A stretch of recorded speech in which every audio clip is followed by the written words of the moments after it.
help us with spotting and stats, and we're excited to experiment with a little sideline reporting. So you'll hear from him here in just a moment. And we also have Brock Patterson back at our studio helping us sound good. So appreciate all you guys.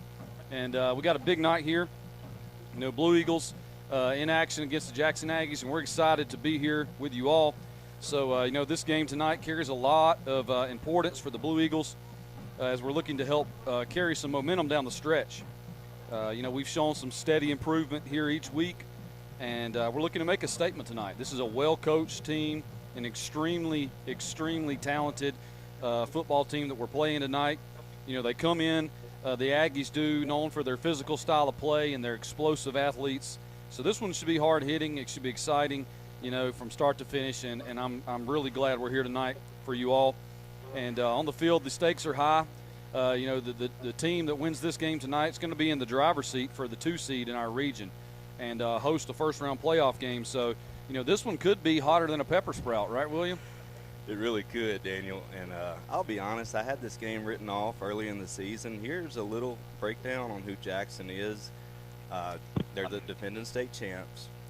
They didn't just win that game. They won it by 63 points, setting a state record. So pretty good football team.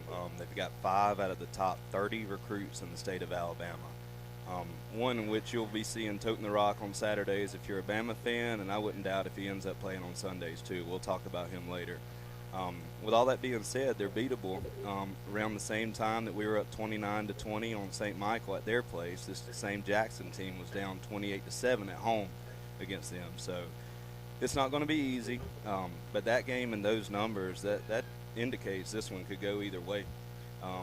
Tonight's game, it'll tell us a lot, not just about playoff position and earning a home game in round 1, but about where the program is. You know, if Neal wins tonight, it's not just a region statement, it's a statewide statement that this team belongs in the conversation of competing for a state championship. Yeah, William, that's good stuff. And, you know, Blue Eagles, you know, you kind of hinted on it there, but, you know, they looked really good last week, you know, against the Escambia County down in Atmore. You know, the game was really never close, you know, maybe the opening kick. And Blue Eagles won that game by a score of 51-6. Defense was stifling all night. Offense scored at will. You know, a big reason for that offensive explosion was because of the junior quarterback, Gerard Crook, you know, who he continues to showcase his command of the offense and his ability to make plays all over the field. You know, Crook accounted for 6 touchdowns last week. He threw 5 touchdown passes to 5 different receivers and then rushed for another score. So he's been a vital piece and a vital leader for this Blue Eagle team this year. You know, and tonight, as we're going to Jackson, that is, we're playing Jackson. You know, Gerard Crook is really important. You know, what you think, William? Yeah, I'd never tell this to him to put more pressure on him, but since he's not listening, yes, he's the most important guy on Neal's team tonight. Like you mentioned, 6 touchdowns last week, and he was literally flawless. We know how good Jackson's defense is, but we also know that they gave up 49 points at home to a team that we went toe-to-toe with. So I'm really interested to see how number 13 for Neal plays tonight. Yep, and, you know, he's crucial, guys. And we're actually going to pause here for just a moment to respect the national anthem. So if you would, just stay right there with us. We'll take a short break and be back with more pregame on WKNU 106.3 FM.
come back after this one. All right.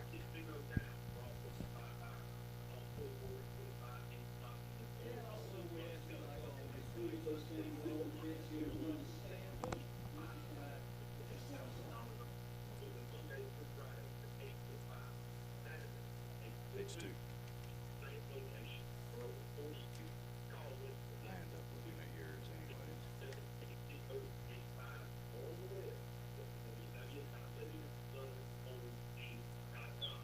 Three, two, one, go.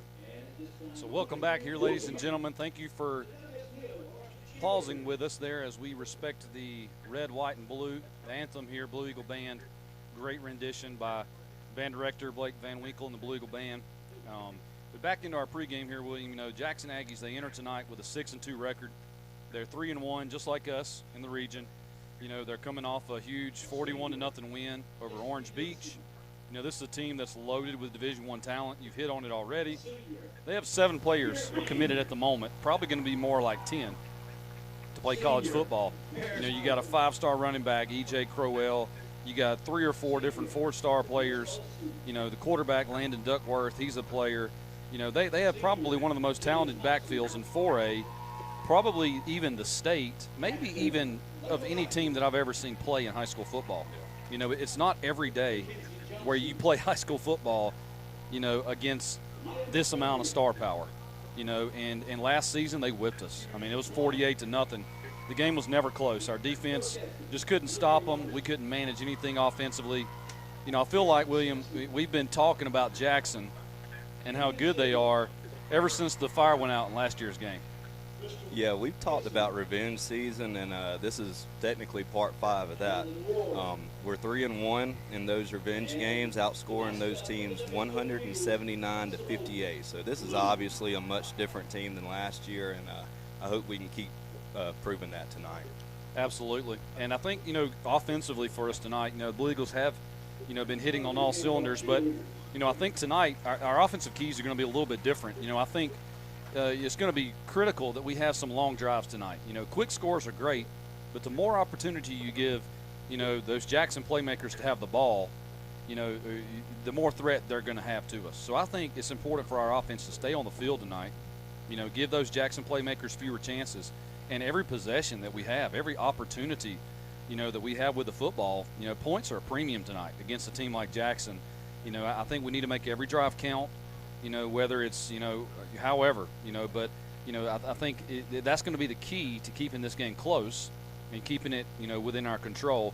But then most importantly, which has hurt us down the stretch, is penalties, you know, and staying ahead of the chains. I think, you know, we cannot afford tonight to get behind the downs and get behind the yardage to gain by committing stupid penalties, costly flags, you know, keeping their offense on the field by committing penalties late. And I think, you know, that'll be a key to maintaining some rhythm tonight and keeping pressure on Jackson.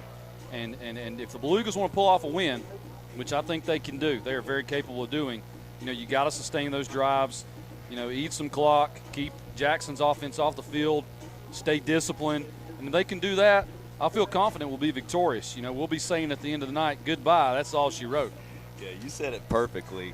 And I do think last week was a step in the right direction, cleaning up some of those pre-snap penalties. I don't remember too many, if any, that we had. Against a team like this, it's hard enough getting 10 yards every 4 downs. So this isn't the XLs and Marianas and Satsumas where it can be 1st and 25 and you still feel confident you'll bust a big play. So penalties will be crucial tonight.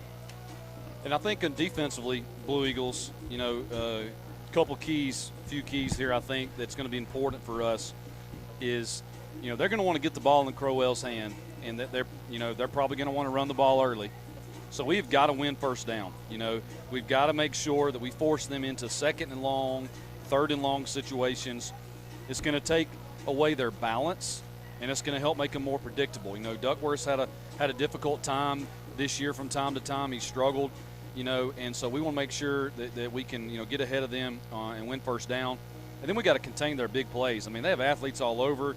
I mean, they have the 100 and 200-meter state champion, you know, so we have got to make sure that we limit the big play here. Can't be out of position, can't be caught off guard, got to stay disciplined, you know, and tackling in space, because Crowell's going to he's going to try to bounce it outside. He's going to try to, cut, make you miss, hurdle you, stiff arm you. He's an athlete, and I think we got to be able to tackle well in space tonight. And then, something that it kind of hurt us at times last week was we got pressure on the quarterback, but we overcommitted, and we just ran right by him, and then he would just evade the pocket and run right by us and get a huge gain. We can't do that tonight. This is the number one dual threat quarterback in the country, so we can't allow him, to disrupt that. And we have to maintain our gap integrity. Defensive linemen do, a controlled pass rush, smart blitzes, and it's going to go a long way in stopping them. And I think if Blue Eagles can do this, they'll have a real chance to stop this high-powered Aggie offense. So, look out, Jacksontown. The Blue Eagles are coming to play. And, if they don't stay sharp and disciplined for 4 quarters, however, that Aggie offense is going to have their way all night. It's going to lead us around like a scolded hound with our tail tucked between our legs, William. Yeah, and let's be honest, E.J. Crowell might be the best running back Neal has ever faced in school history. He is that good. But on the flip side, the Jackson team that dominated us last year graduated their top receiver, and their 4-star wide receiver that's committed to North Carolina is out for the year. So Duckworth, he is one of the best dual-threat quarterbacks in the country, but he has struggled at times throwing on the run, including 3 picks against St. Michael's. I know I keep mentioning them, but, he had 3 interceptions in that game. So we've got to show him different looks, win our one-on-one battles up front, and always know where number 13 Crowell is. Yeah, so I think, that's going to be a key. We said it all night, got to contain them, the offensive attack. And, before we kick things off, and send it down to the field, I just want to take a minute and just talk real quick. We got a game time temp here of 77 degrees. It's just about perfect. I can stand it to be a little bit cooler, William. Low is actually 60 tonight. We'll never see that here. Nope. But, as we get ready for kickoff, there's a little light breeze here, breeze coming up from the south. So humidity is real low here tonight, so it's dropped a bit from earlier in the day. It's real comfortable. Skies look like they're mostly clear, even though it's dark. So I think it's going to stay dry. All in all, it's an ideal fall evening under the lights. Perfect conditions for high school football. Yeah, it got a little darker earlier, but that might have been a fire Daddy forgot to put out. But, no, I'm just kidding. It's a perfect night for football, and I'm excited to see how we match up against the number 2 team in 4A. We'll definitely keep you updated on scores, especially Mobile Christian and Orange Beach. Mobile Christian is a heavy favorite, and if they take care of business, we're 100% in the playoffs. So that's definitely something to keep an eye on. So we're going to send it down the field real quick. Going to experiment. Andrew, what you got, man? What's up? Yeah, I tell you what, it feels like football out here. It smells like football. I tell you, the W.S. Neal fans, they really showed out today. Everybody and their grandmama's here tonight. We're about to walk out here, win this toss, and win this game. What y'all say about that? Love it. Love it. Captains for the Blue Eagles tonight, you got number 11, Eli Stone, number 25, Jaden Ewing, number 3, Easton Grace, and number 51, Kevin Howard.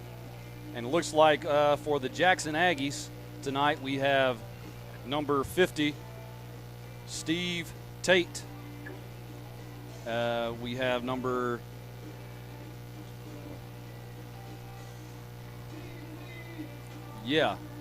hard to see. Number 10, Jaden Tate.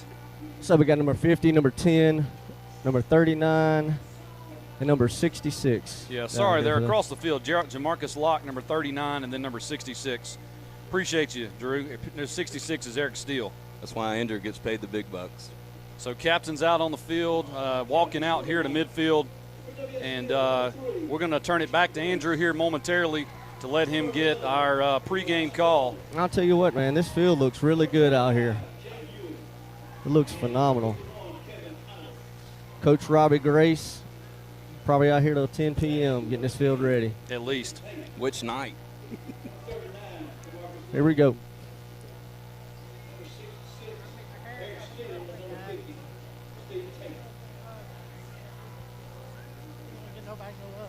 All right, guys. Let's have a good game tonight. It's good weather, okay? All right, Jackson, you're a busy team. I got a coin. It's heads and tails. You're going to tell me what you want right now. What do you say? All right, you drop it? Yeah, just send it. They won the toss. He'll defer. Jackson wins the toss and will defer. So Blue Eagles will get the football.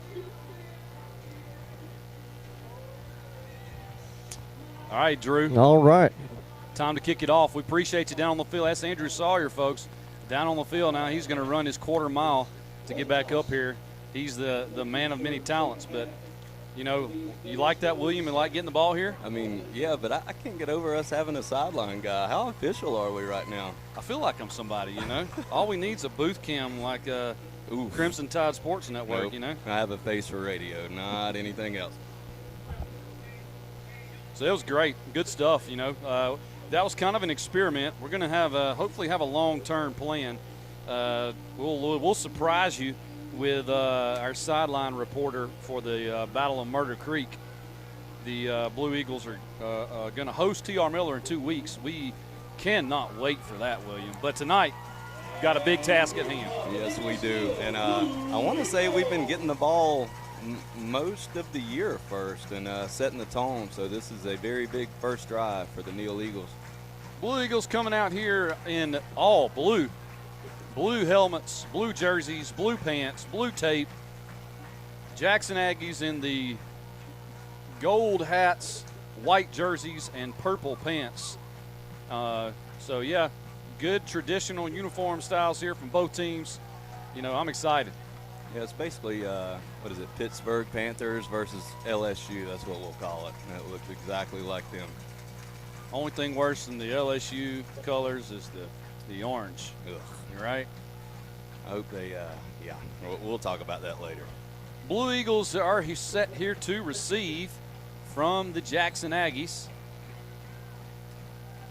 While we momentarily wait this kickoff, I want to also shout out for those of you watching YouTube, Mr. Aaron and Miss Aaron do an amazing job getting our stream on YouTube set here for home games. And we'll have some treats for you for Neal Miller that they're working on, and we're excited for that game in a couple weeks. But those, Mr. and Miss Aaron, are extremely important to the Neal Nation here, and we want to thank them as well.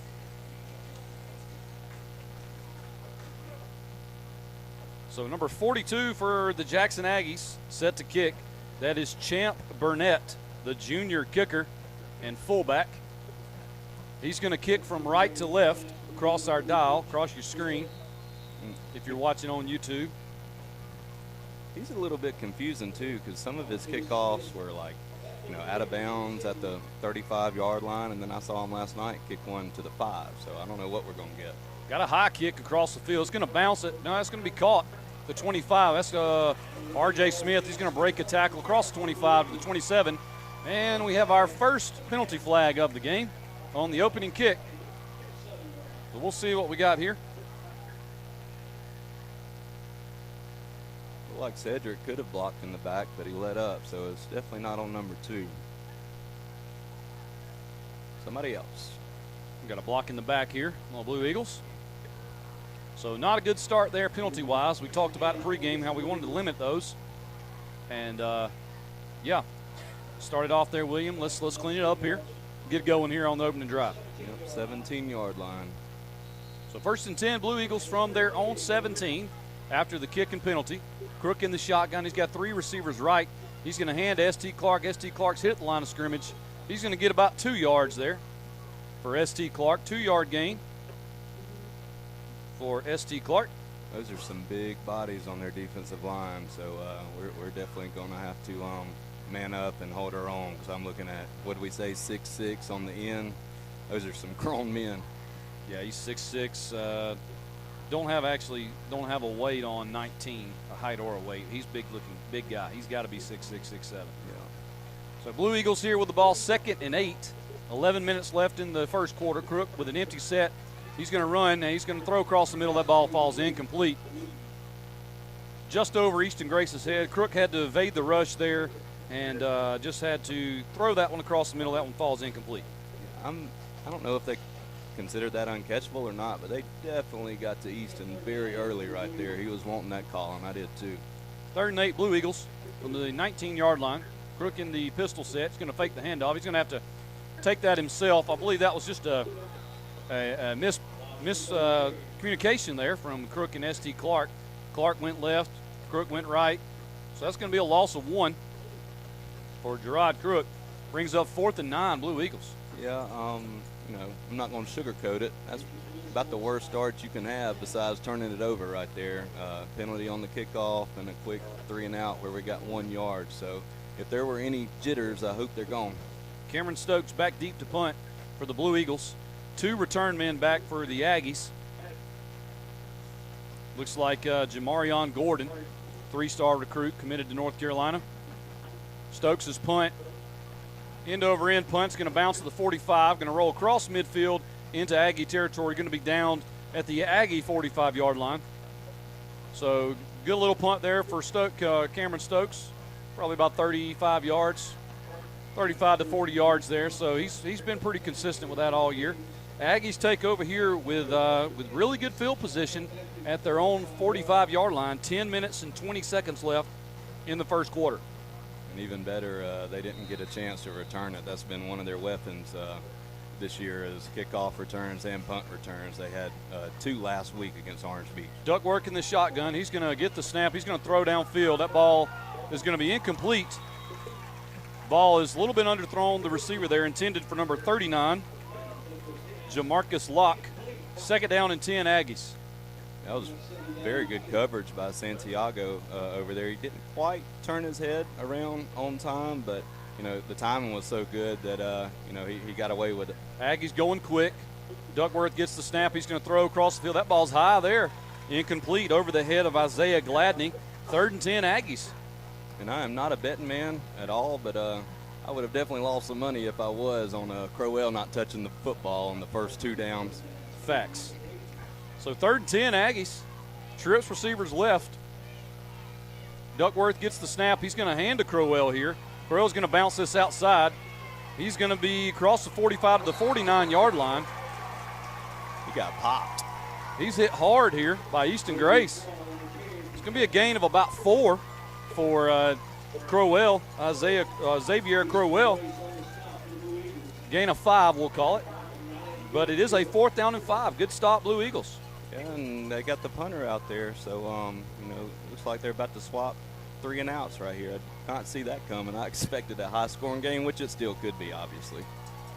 That's number 4, Jamarion Gordon on the punt for the Aggies, standing at his 36-yard line. Snap is good. Here's the kick. It's almost blocked by Colton Kane. That's a kick that spins end over end there, and it's going to be fair caught at about the 24-yard line. Eli Stone with the fair catch. So decent punt there, but, you know, swapping field positions here. Blue Eagles gained a few yards here. Yeah, gain 6 yards. My heart dropped. I thought they were about to block that. We had about 3 guys back there. 9 minutes and 56 seconds left in the first quarter. Blue Eagles take over 1st and 10 at their own 24-yard line. Crook in the shotgun, 2 receivers left. He's going to hand to S.T. Clark. S.T. Clark's across the 25 to the 26, brought down by a couple of Jackson Aggies here. Going to call it a gain of 3. 2nd down and 7 Blue Eagles. That's encouraging, too, because it looked like he got held up maybe at the line of scrimmage, and our guys pushed theirs back for about 2 or 3 yards, so that's encouraging. So 2nd and 7, Blue Eagles from the 36-yard line. 37-yard line, we'll call it. Crook in the shotgun. 2 receivers right. He's going to turn, hand to S.T. Clark. Clark going to bounce this one to the outside. He's hit immediately by a couple of Jackson Aggie defenders. That's going to be number 98, A.J. Hayes, on the tackle. Going to call it no gain on 2nd down. Brings up 3rd and 7 for the Blue Eagles. Yeah, their defensive line shot the gaps pretty good right there. He got hit in the backfield. I'm surprised he didn't lose any yards. These guys on the D-line, they may not have the star ratings that these secondary and defensive backs and receivers that Aggies have, but they can play, guys. They can play. Crook is going to have to be flushed out of the pocket here. He's going to throw this over the top. That ball is going to fall incomplete. Just had to throw that ball up to be caught as intended for Cedric Samuel. Falls incomplete. Going to bring up 4th and 7 Blue Eagles. Yeah, every yard is going to have to be hard-earned tonight. They are in the backfield. Gerard had to scramble, and, you know, it looked like he might have could have broken away from probably any other team, but, you know, these Aggies, man, they are super fast from the defensive line to obviously their secondary. So Cameron Stokes on to punt for the Blue Eagles, standing at his 13-yard line. 2 Aggies back deep to receive. Good snap. Kick is low. It's going to bounce at about the 47-yard line and go out of bounds near the midfield, depending on the spot here. We're actually going to put it right on the midfield stripe. So a 23-yard punt, not his best there for Cameron Stokes, but you give the ball back here to the Aggies. 1st and 10 at the midfield stripe. 8:38 left in the first quarter. Yeah, and I'm no defensive coordinator, but you got to sell out on the run right here. You know number 13 is about to get the football. So Jackson Aggies take over 1st and 10. Going to run a little orbit motion here. Going to hand off to Crowell. He breaks the tackle at the 50. Stiff arms the man at the 50. He's across the 40, inside the 40-yard line down to the 36. It's going to be a first down run there of about 14 yards for Crowell. First down, Aggies. I don't know if it was a helmet situation or what, but Jaden Ewan was running off the field, and we had to sub in really late, so we basically played with 10 right there, but Jaden's back on the field now. 1st and 10, Jackson from the Blue Eagle 36.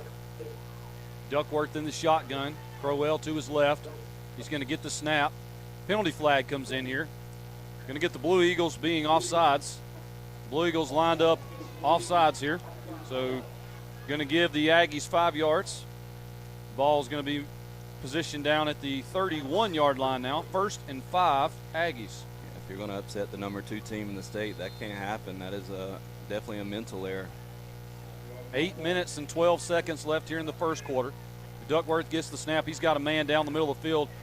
He catches a slant, hit hard there by Matt Godbolt. That's number 39, Jamarcus Locke on the reception. That's going to give the Aggies a first down at the Blue Eagle 21-yard line. That was definitely a 4-star throw right there. There wasn't much room, and he fit it right in. Crowell's going to get the handoff here. He's going to hesitate. He's going to be hit right at the line of scrimmage. Going to gain 1 yard here. That's Tyler Frazier, Dakota Dubose in on the tackle there. 1 yard gain for Crowell. 2nd and 9, Aggies. Yeah, a flag. I'm hoping this is a hold. It's exactly what it is. Aggies with a holding penalty, so no rush there. That will negate the rush for Crowell. I don't want to sound negative, but you almost want to decline that penalty because you held him to 0 yards. We'll see how it turns out. So it pushes the ball back to the 30, brings up 1st and 19. First down and 19 for the Aggies. Duckworth's going to send Crowell to the other side. Trips receivers right. Duckworth going to get the snap, hand to Crowell. He's going to hesitate. He's hit at the line of scrimmage. Several Blue Eagle there. I can't even begin to name one. It's the whole defense, William. They were swarming. That was a really good run pursuit. It looks like they are selling out on the run. I mean, they've watched film all week. They've heard about this guy for 2 or 3 years now. So I think we've got some man-to-man matchups on the outside, and we're stacking the box, and I don't blame them. That's how you upset them. 2nd and 18 for the Aggies. 1 yard gain for Crowell. Got twins receivers each side. Duckworth in the shotgun. Pre-snap flag here. Actually, pre-snap whistle. I didn't see a flag. Offsides on the Blue Eagles again. Is that a defensive lineman, William? What you got? I don't know. I think they're about to substitute, so we're about to find out. Shelton. So the penalty, the defensive offsides pushes the ball down to the 24-yard line. 2nd down and about 13 for the Aggies. We've got a new back here in the backfield. Crowell's going to turn. Duckworth's going to turn and throw. This caught by 20 down the left sideline. He's going to be brought down there by Jaden Santiago. It's going to be close to a first down. Gain of about 13 yards there. That was 28 on the reception. Decorius Jackson. So 3rd, they're going to give him a first down. First down, Aggies. Duckworth's going to have to evade the rush here. He's brought down by a host of Blue Eagle defenders. Brandon Bonham, Easton Grace. So loss of about 1 there for Duckworth. He had a good pass rush, Blue Eagles there. Had to evade the rush. I don't know how he didn't fumble, because he had that ball out like Michael Vick used to, and he got popped. So that was a good job for him not fumbling. So Duckworth in the shotgun. He's got 3 receivers right. He's going to turn. He's going to hand off to the running back, number 40. He's hit again at the line of scrimmage by a host of Blue Eagle defenders. That's Kevin Howard and several Blue Eagles there on the tackle. And that's Titus Williams, freshman running back for the Aggies. Brings up 2nd down and 8. We'll call 3rd down and 8. We'll call it a gain of 2. So Crowell's going to check back in here, will you? No shocker. Yeah. I can brag on him a little bit. I don't know how this next play is going to go, but we've been selling out on the run for the most part. So Duckworth's going to turn in hand. Now he's going to throw across the middle. That ball was low. I mean, he had a guy on a slant wide open in the end zone. Ball was low. Receiver had to kind of dive for it. Just falls incomplete. Yeah, he was wide open right there. Duckworth definitely wants that throw back. He spiked it a little bit. It looks like they are not going to try to any field goals. I think they're kicking situations kind of like ours. You know, they'll try some extra points, but that's about it. So 4th down and 8 for the Aggies. Duckworth's going to look. He's going to have to evade the rush.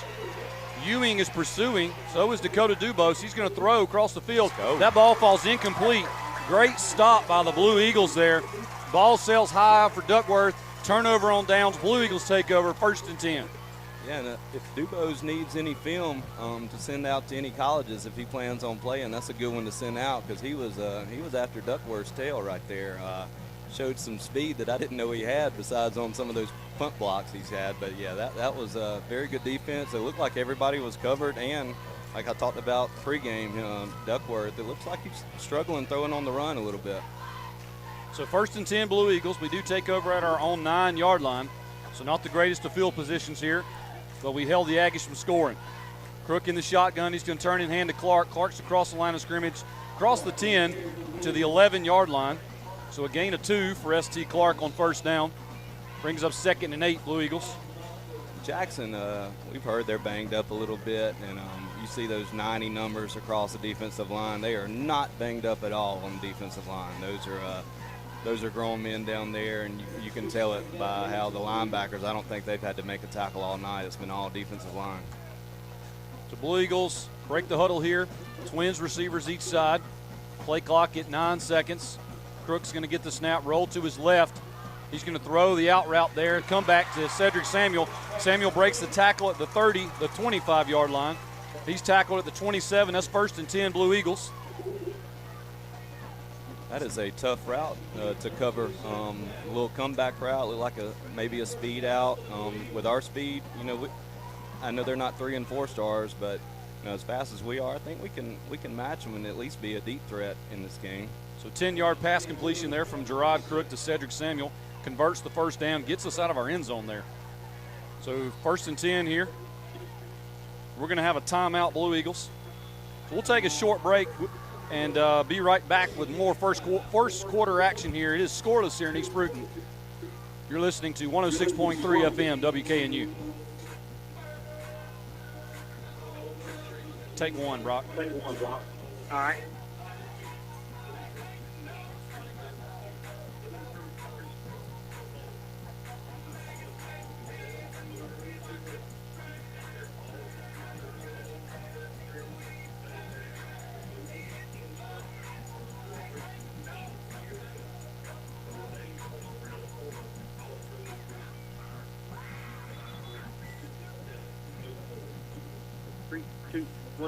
Go. Welcome back here, ladies and gentlemen, in East Bruton, Alabama, where your WS Neal Blue Eagles are battling with the Jackson Aggies here. Game is scoreless. 4 minutes and 22 seconds left in the first. Blue Eagles taking a timeout there to get the right play call here. 1st and 10 at the 25-yard line, 26-yard line. Crook in the shotgun, rolls to his right, throws downfield. Eli Stone with the catch at the 32. He's to the 34-yard line, but there is a flag on the play. He's going to get that for holding. I didn't see much there, and I don't think our bunch did either. That was a little picky. So the holding penalty on the Blue Eagles negates the pass completion. High school football, you don't count the stats on penalties. So that penalty is going to back the Blue Eagles up back inside the 20 to the 16. That's first down and 20. Yeah, that's so costly penalties, William. That is tough. First down and 10 has been hard enough. So first down and 20, they're definitely going to have to pull something out of their hat right here. Maybe possibly hit somebody deep. Trips receivers right. Crook in the shotgun. He's going to hand S.T. Clark. Early penalty flag in the secondary comes in. I think they're going to get Coach Sims or someone for the Blue Eagle offense being in the zone. He's going to get a sideline warning here. That's going to be a gain of about 1 for S.T. Clark, but we'll see what the penalty is here, William. He told Sims to back up a little bit. That is a little picky. He was probably a step in front of that line, nowhere close to him.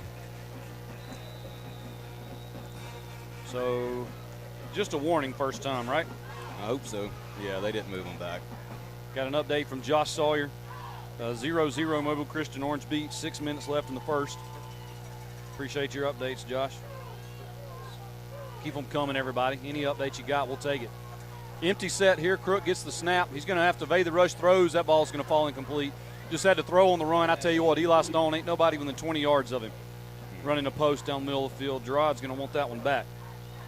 Yeah, we talked about him, how big he was. Their defensive end, he's 6'6", and it looks like he shot out of a cannon. We are having trouble with him right now, and their whole defensive line, but he's the one that disrupted that pass from Gerard. He had to release that way earlier than he wanted. 3rd and 19, Blue Eagles. A little token screen right here, maybe. Empty set. 5 wide receivers. Crook's going to get the snap. He's going to throw quick screen to Cedric Samuel. He's caught out of bounds at the 21-yard line. So he's going to gain about 6 there on the pass completion, but that is going to bring up 4th and 14, Blue Eagles. Just watching this defense fly everywhere. How in the world did St. Michael's put up 49 on this bunch? That is unbelievable to me. They're good up front. They get the ball out quick, I guarantee you. That's how St. Michael's has success. Yeah. So Cameron Stokes on to punt here, standing at his 11. I said his 6-yard line, excuse me. 2 Aggie defenders back deep, number 0 and number 4. Snap from Easton Grace. Kick from Stokes. End over end kick's going to bounce at about the 45, take a Blue Eagle roll. This ball is going to carry down inside the 40, so great punt there. Cameron Stokes down at the 38-yard line in Aggie territory. So that's going to be a punt of about 42 for Cameron Stokes. Good punt there, getting his average back up. But the Aggies take over here with 3 minutes and 18 seconds left in the first quarter. Scoreless. So I like so far what we've done defensively, William, but offensively we've kind of struggled. Yeah, and I'm thinking right now, don't change anything up. You have to obviously key in on 13. Duckworth in the shotgun. He's going to turn in hand to Crow. No, he's going to throw the screen. He's running a little bubble screen there. That's complete to number 28. He's going to go down the sideline. He's off to the races. That's going to be a touchdown there, Jackson Aggies. Touchdown pass on the bubble. Going to be 50-12. That's 62-yard touchdown for the Jackson Aggies. So just kind of RPO there, William. Kind of caught us napping. Aggies lead 6-0. You had to figure that was coming with 7 or 8 in the box. So, you got to go man-to-man to sell out on the run, and they had a pretty good screen set up, and he took it to the house. So extra point attempt is up, and it is good. So the Jackson Aggies lead 7-0 here in the first quarter, 3 minutes and 5 seconds. So that was a one-play drive for the Aggies. 62-yard touchdown pass from Landon Duckworth to Decorius Jackson. Aggies lead 7-0. I don't have a height on Decorius Jackson, but he can't be much more than about 5'5", 5'6", but he can scat because he just needed a little crease, and he took that one to the house, a sophomore. So he's definitely going to help them in the next few years. So Aggies lead 7-0 after the successful kick, and we'll be kicking off here momentarily. That's number 42. 42 for the Aggies. Champ Burnett set to kick. S.T. Clark and R.J. Smith back to receive for the Blue Eagles. Flomaton leading Hillcrest 7-0. High kick here. Going to be received by R.J. Smith at the 16-yard line. He's going to take it, cut back across field. He's going to hesitate and slip. I had a little running room. Williams slips and falls at the 24 where the Blue Eagles going to take over 1st and 10. And Sims is pointing it out. They had a few guys offsides on their kickoff right there, but nonetheless, they were down there in a jiffy, and yeah, one of them just kind of tripped them up. But I thought he had some running room also. So Blue Eagles take over here at their own 24, 1st and 10. Crook is going to be in the shotgun here. We're going to have 2 backs in the backfield. Getting a little extra pass protection here. Yeah.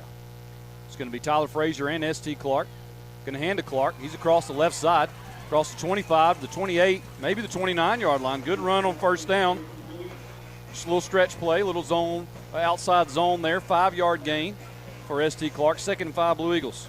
I think that's our best run of the night. Had a passing play that went for a few yards, but yeah, I'll take 5 yards against this bunch every single time. 2nd and 5 Blue Eagles. Going to stay in this formation here. 2 backs in the backfield. Crook's going to get the snap. Penalty flag comes in.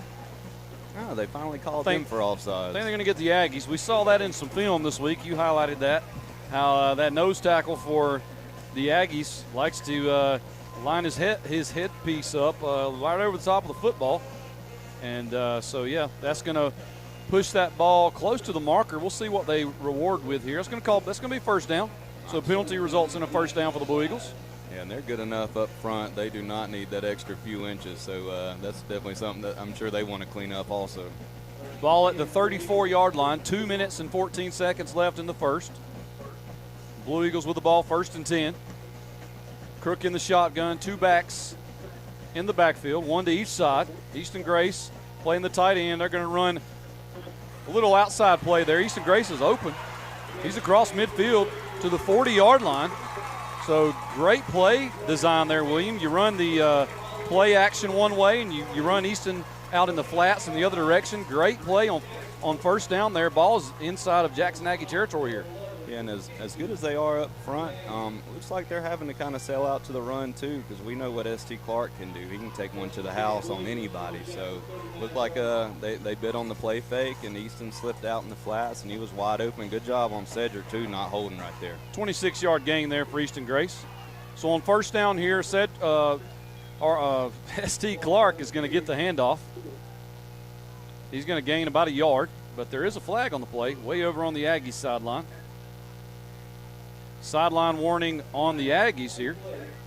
I'll tell you what, man, this 7-man crew, they like to throw that handkerchief. Yeah, and have we had a sideline warning maybe all year besides maybe Bluntstown? I can't hardly count that game. But I had forgot about Bluntstown. Yeah, you reminded me of it. I should even said that. I'm sorry. It's okay. I forgive you. But it's always just a little awkward when you warn the same bunch that's breathing down your neck the whole game. So I guess they're a little bit too close too. So we'll call that gain of 2 for S.T. Clark. 2nd and 8, Blue Eagles. Crook's going to fake the handoff here. He's got a man open. He's going to have to evade the rush. I tell you what, Aggies are just getting good rush here, and Crook's going to be across 35 down to 34. Gain of about 3 there for Gerard Crook. 3rd and 5, Blue Eagles. The offensive line gave Gerard the most time he's had all night. Last week, that's a touchdown, but this is a different animal. 3rd and 5, Blue Eagles at the Aggie 34-yard line. Clock is inside of a minute here in the 1st quarter. Aggies lead 7-0. Crook's going to get the snap. He's going to hand to Tyler Frazier. We have a pre-snap penalty. Oh, my gosh. Pre-snap penalty here, and I'll tell you what, Tyler Frazier wore that hit there from number 2 for the Aggies. Laquan Wisenhunt, he's committed to Alcorn State here. Penalty flag, pre-snap. I believe they're going to get Aggies for offsides again. That's going to be a 1st down Blue Eagles. Maybe it's the ref. Maybe the refs watch a little film too, because we saw it on film and they were offsides. looked like every other play. So I'm glad they're staying on them with that. So we're going to line up in a Wildcat here. St. Clark in the Wildcat. He's going to get the snap, fake the jet sweep to Gerard Crook. He was early. Another pre-snap penalty. That one's on us. I believe we got somebody a little bit too excited here. Going to be a procedure penalty on the Blue Eagles. False start. Hadn't seen the Wildcat look yet a whole lot this year. You know, I hate that the first time they saw it, they get to think about it for a second because it never counted. So Blue Eagles going to adjust here. Looks like they're going to run empty set here. I got 2 backs checking out and some receivers coming in. So penalty pushes the ball back to the 34-yard line. Blue Eagles going to line up and trip set left. Crook's going to get the snap. He's going to look across the field, throws down the sideline. That ball falls incomplete, just a little bit over Eli Stone's head. Brings up 2nd down and 15. Yeah, this is one of the few times I'm glad that throw sailed on him because poor old Eli, he would have gotten rocked. Thank goodness he let up a little bit because he saw how bad the throw was. So that was a blessing in disguise. That one sailed on him. Yeah, you got a future ACC safety running at you full speed. So 2nd and 15 here, Blue Eagles. Going to line up again in the trip set formation left. 3 receivers left. Actually going to shift here into an empty set. Blue Eagles with 5 wide receivers. Crook's going to get the snap. Throw the quick screen across to R.J. Smith. Caught at the 35 across the 30-yard line down to the 29. Gain of 5 for R.J. Smith. Brings up 3rd and 10, Blue Eagles. You'd have to think this is 4-down territory, kind of in no man's land at the 29-yard line. So I would definitely expect them to maybe. I like taking the quarter. I like taking the quarter here too. I didn't even. Yeah. 15 seconds left. Play clock said 20. Sorry, didn't mean to interrupt you, but good. Get your play call right here at the end of the quarter. You know, it was a very important down, and I got a feeling they're not going to try to get all of it right here. They'll take 5 yards since it is 4-down territory. That's what the Blue Eagles are going to do. They're going to take the quarter timeout here to get the right play call in, and we will take one with them and be back with the beginning of the 2nd quarter here in East Bruton. Aggies lead 7-0. You're listening to Blue Eagle football on WKNU 106.3 FM.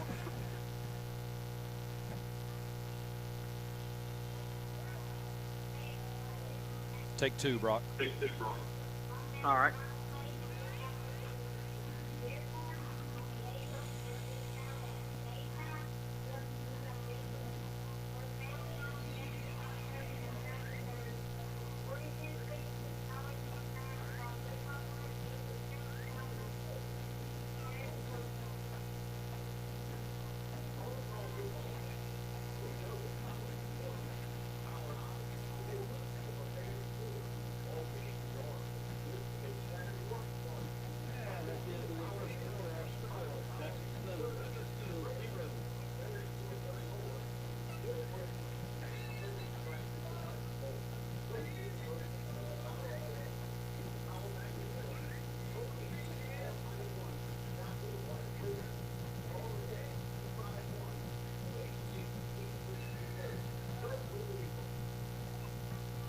Three, two, one, go. Welcome back here, ladies and gentlemen, to East Bruton, Alabama, where your Blue Eagles trail the Jackson Aggies by a score of 7-0. You know, Blue Eagles, good little drive here, William. This is play number 7 of this drive, but we are faced with a 3rd and 10. Yeah, an empty set right here. I definitely expect a deep ball. Crook's going to get the snap. He's going to have to run it himself. He's got St. Clark open. St. Clark turns his shoulder, and that ball's going to sail right over his head. Tell you, ST wasn't quite expecting that, I don't think. Gerard had to evade the rush, just throw that ball up. That one falls incomplete, 4th and 10. Yeah, and you can definitely see that they have a quarterback spy because, like I said earlier, last week he probably runs that one for however long he wants to, but they had a guy right there, and it looked like pretty good coverage too. So this is a big 4th down. Maybe we can draw them off sides and cut it in half. Blue Eagles going to stay on the field here, 4th down and 10 at the Aggie 29-yard line. So 10 yards to gain. Crook gets the snap. He's going to look downfield. He's going to have to run. He's at the 30, the 25, the 20. He's going to be close to the marker. He's going to be close, William. I think he's going to be short, though. Not a good spot. I think he's going to be short about a half a yard. So we're going to call it a 9-yard gain for Crook, but he's going to be short about a yard here. Turnover on downs. I think Gerard probably wants that one back because he could have lowered his shoulder right there and gotten another yard, but nonetheless, Jackson Aggies take over here at the 20-yard line. So 1st and 10, Jackson, with 11:46 left in the second quarter. They take over at their own 20. Duckworth in the shotgun. He's got 2 receivers left. Crowell in the backfield here. He's going to turn, throw the quick screen. Number 26, pass is complete. Jesse Beck, that is a 5-yard completion. Freshman receiver there for the Aggies. For 2nd and 5. Got some athletes that can fly. They're not real tall, but they can scat. Trips receivers left. 1 back in the backfield. Going to run the quick pitch here to Crowell. He's across the 25, hit at the 25-yard line. Falls to about the 26. We'll call it a gain of 1 for Crowell. So 3rd down and 4 Aggies. I wasn't in any team meetings this week, but it looks like they said anybody but Crowell is going to have to beat us. So they've been gobbling him up pretty good. 3rd and 4. Jackson Aggies here. Duckworth in the shotgun. Going to turn, throw the quick screen out to number 8. That ball's caught to 25, across the 30, across the 35. He's hit hard there and brought down by number 22, Colton Kane. 1st down, Jackson Aggies. Gain of about 15 there. Ball is going to be spotted at the 40.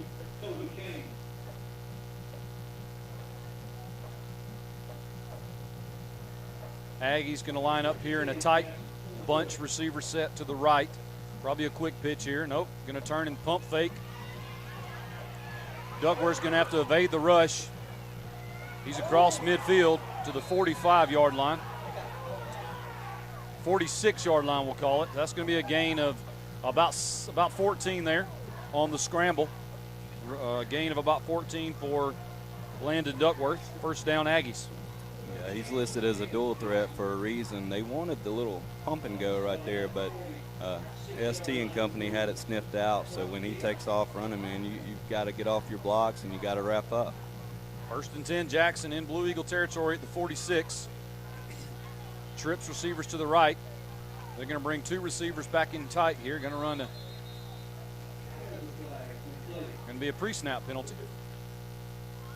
Procedure there. Had 2 men in motion, and guess what they're calling there. So they're going to back the Aggies back up into their own territory. 1st and 15. 2nd and 15, excuse me. 2nd down? I think that's it's got to be 1st down. Yeah, I think so as well. 1st and 15 Aggies at their own 49. Maybe they won't notice. Right. Duckworth in the shotgun. He's going to send a man in motion. Going to turn. He's going to hand to Crowell. Crowell's hit in the backfield. Going to gain maybe a yard. Going to mark him. Good spot. I mean, I didn't see him getting a yard out of that, but host of Blue Eagles there, Colton Kane, Shelton Mitchell, Easton Grayson on the tackle. Call it a gain of 1 for Crowell. Brings up 3rd and about 14 is what the marker says. They're changing it. Dang it. We can't get away with anything. 2nd and 14.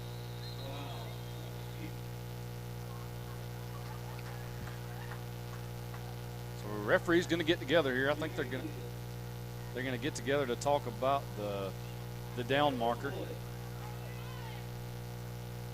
Down marker said 2 before the play. And it's 2nd.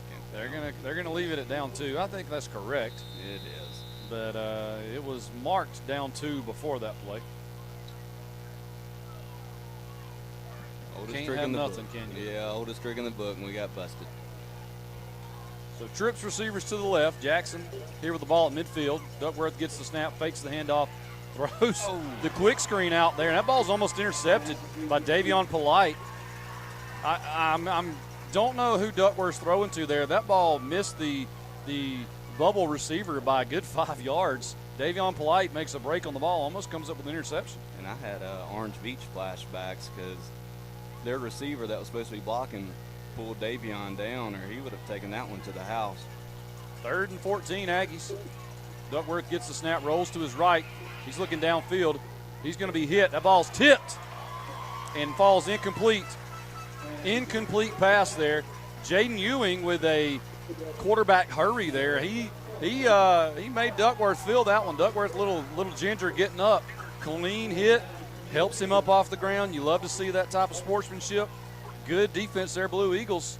4th down and about 14 for the Aggies. They got a punt. Yep, and I didn't want to say anything too early. Thank goodness they didn't throw a flag. But those kind of hits on this kind of quarterback, look for those. If they're late or not, you don't ever want to give them 15 yards. But it's almost worth it to try to rattle one of their best players. High snap. That ball's going to just about be blocked. It's going to take a Blue Eagle bounce to the 28, down at the 29-yard line. So not going to be a great punt there. It's only a punt of about 18 yards, 20 yards there for the Aggies. Blue Eagles take over with the ball, 1st and 10 at their own 29. So let's get some going here, will you? Let's do it. Maybe I'm thinking Gerard.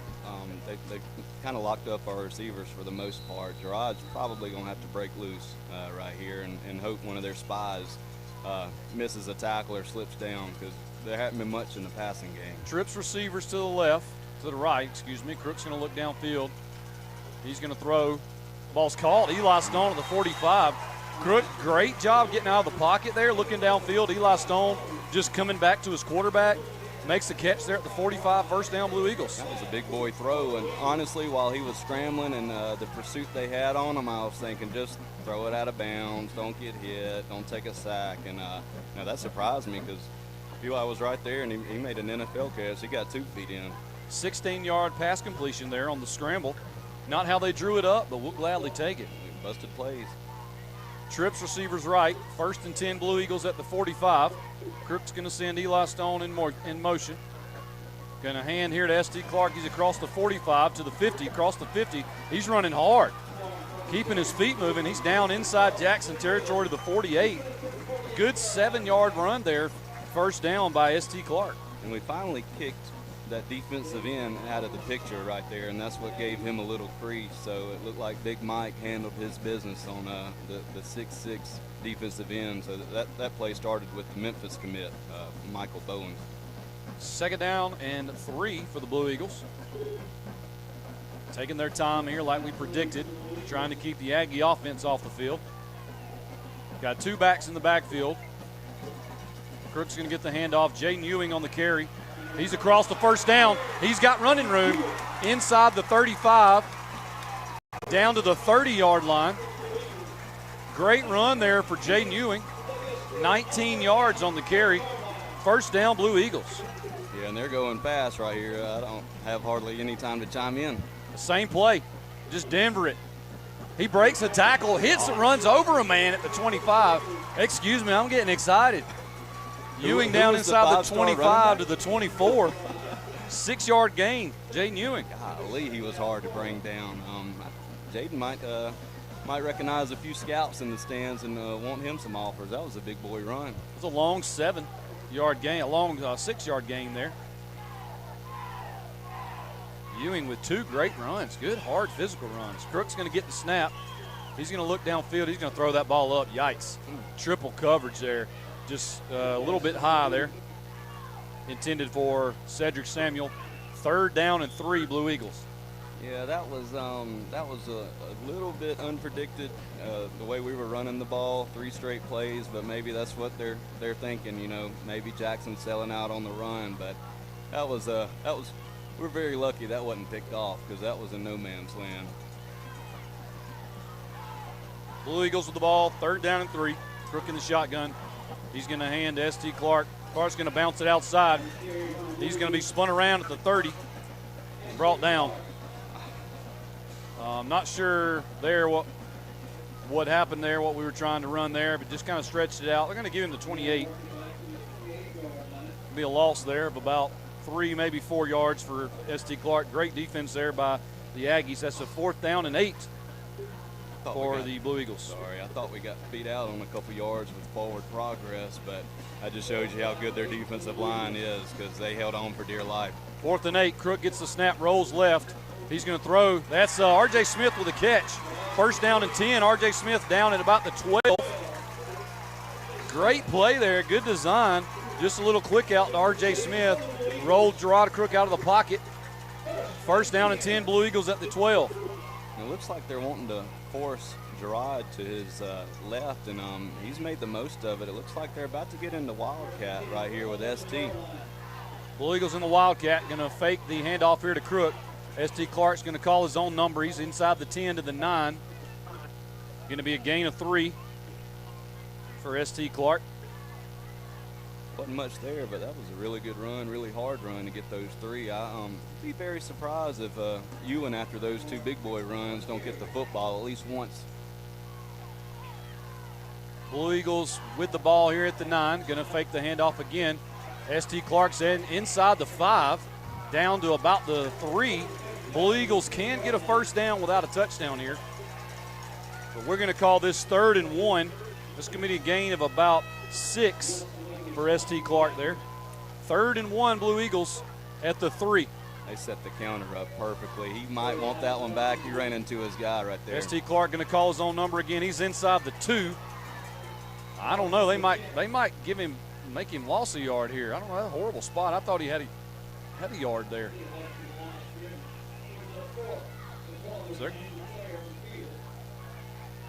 They're actually going to say it's no gain. Excuse me.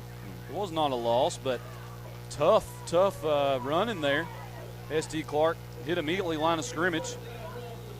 Going to call it 4th and 1, William. What you got? I'm giving it to number 25. They're going to have to stop him after those 2 runs. I just saw, they may, but he's been on fire.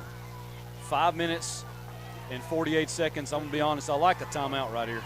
Wouldn't mind it either before we get a penalty. They bailed us out. So Aggie's going to call a timeout. Blue Eagles lined up in a little unbalanced set there, I believe. So Aggie's going to take a timeout. While we got a second, just want to thank a few people. Horton's Insurance, Creamer Power Equipment, Joey Bruton Tree Service, Kilgore, Brown, and Britton CPAs, Living Southern Homes, Medical Center Pharmacy, Harrington's Forestry Supply, and Dave Herndon with Herndon Services. These guys all do a great job of supporting us, so go out and check them out. Support your local businesses here. These guys have been faithful to the Blue Eagle football and have helped bring you action here each and every week. And also, again, while we got a second, the Lady Blue Eagle volleyball team went up to Jackson this week and ended up getting the runner-up in the region in the area, and we'll be headed to regionals next Thursday, October 23rd. They will play Munford at 9:45 a.m. in the multiplex at the Crampton Bowl with a chance to move on to the state tournament. So good luck, Lady Eagles. Blue Eagles out here to run the play, and I believe Coach Sims is going to get a timeout. So back-to-back timeouts. Hey, you got them, use them, right? Can't take them with you. I know it's early in the game, but it's obviously the biggest play of the game so far with 4th and 1.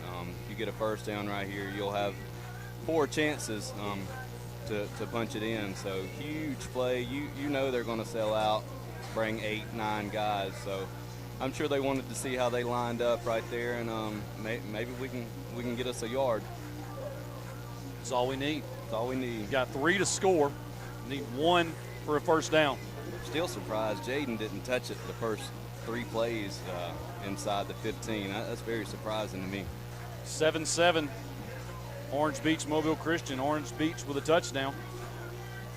That game is being played at Orange Beach in their $60 trillion new facilities they just built. Almost as nice as ours.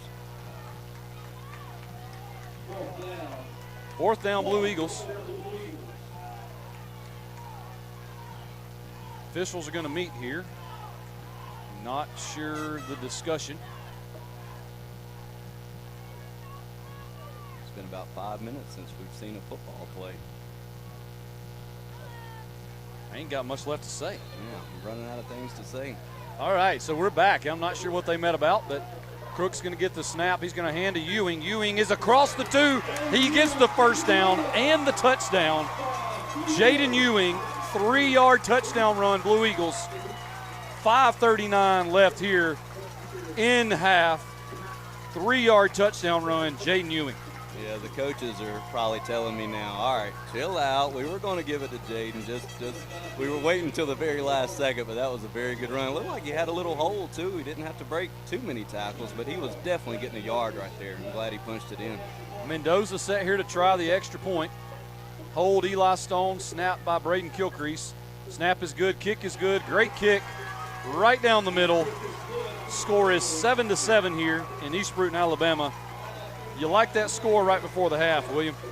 Yes, you do. And on defense, you've gotten beat with literally one play, and that was the screen where they had good blocking downfield, and he took it to the house. So, if we can clean that up, we've been holding Crowell in check for the most part. I don't want to ever jinx anything, but I guess since I'm a radio guy, I can talk about it. How many yards does he have so far?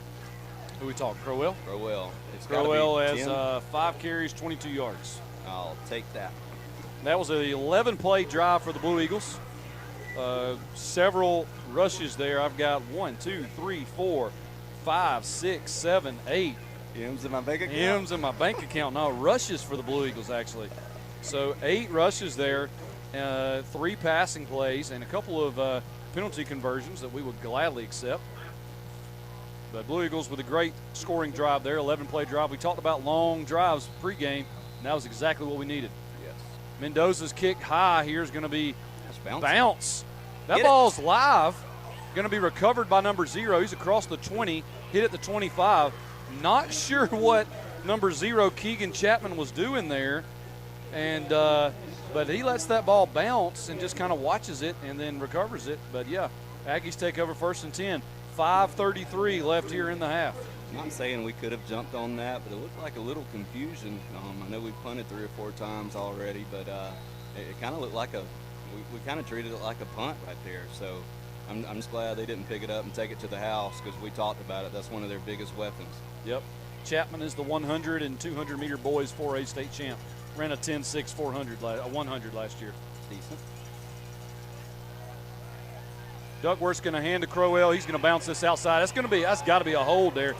But Crowell was hit hard by Davion Polite. Davion stuck his head in there.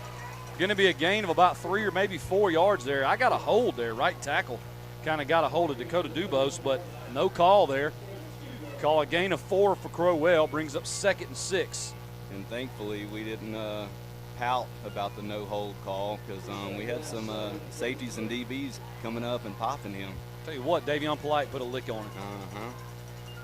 So Duckworth in the shotgun. He's going to look downfield. He's going to have to evade the rush here. He's going to throw that ball away. I'll tell you what, great coverage by the Blue Eagles secondary. Duckworth has to throw that ball away.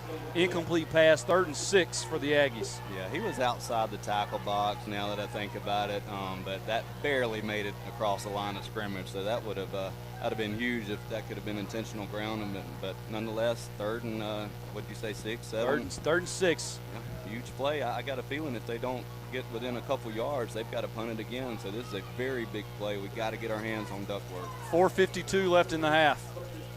Duckworth in the shotgun is going to bring 2 men in here tight. Going to hand to Crowell. He's hit at the line of scrimmage across the 30 to about the 35. That's a really good spot. Only a gain of about 3. I didn't think he got 3, William. That's going to be a 4th down and 4 for the Aggies here. Blue Eagles force another punt. Yeah, I see the football coming out, and number 90. So, yeah, that is a huge stop, man. Crowell. What do we got now? 7 carries for maybe under 30 yards. That is very impressive. I did not see that coming, but we'll take it. That's going to be number 0. Keegan Chapman on the punt. Eli Stone standing at his 31-yard line, set to return here. Snap is good. Kick is almost blocked. It's going to bounce at the 40. Eli's going to let it roll. That's going to take a Aggie bounce if I've ever seen one. Inside the 20 to the 19. Kind of a short, low end-over-end kick that Eli just had to let bounce and roll. Took an Aggie bounce. The Blue Eagles take over 1st and 10 at their own 19. 3:59 left. think if Eli doesn't have his senior baseball season ahead of him, he possibly gets that and gets popped because he was going to get hit by about 7 of them. So I think that was a baseball business decision. Yeah, our halftime huddle guest tonight is probably be very pleased that he didn't step up to receive that punt kick there. Blue Eagles take over 1st and 10 at their own 19. Crook in the shotgun. He's got twins receivers each side. He's going to hand to S.T. Clark. S.T.'s going to break a tackle at the line of scrimmage. He's hit by a couple of defenders there. It's going to be number 98. That's A.J. Hayes there on the tackle. He is going to stop S.T. for a gain of about 1. Good hard run there, but great tackle by A.J. Hayes.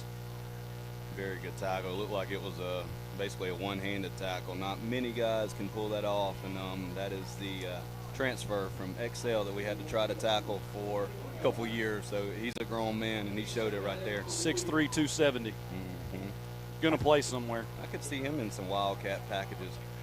He's got a couple carries on their stat sheet for the year. 2, I think. So Blue Eagles going to take a timeout here. 3:17 left in the half. We'll take a short break here and be back with more action here on WKNU 106.3 FM.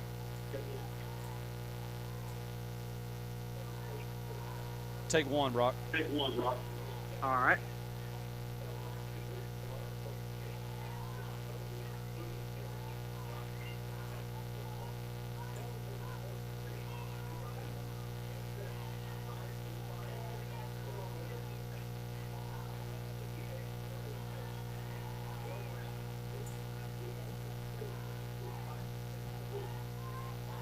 Three, 2, 1, go.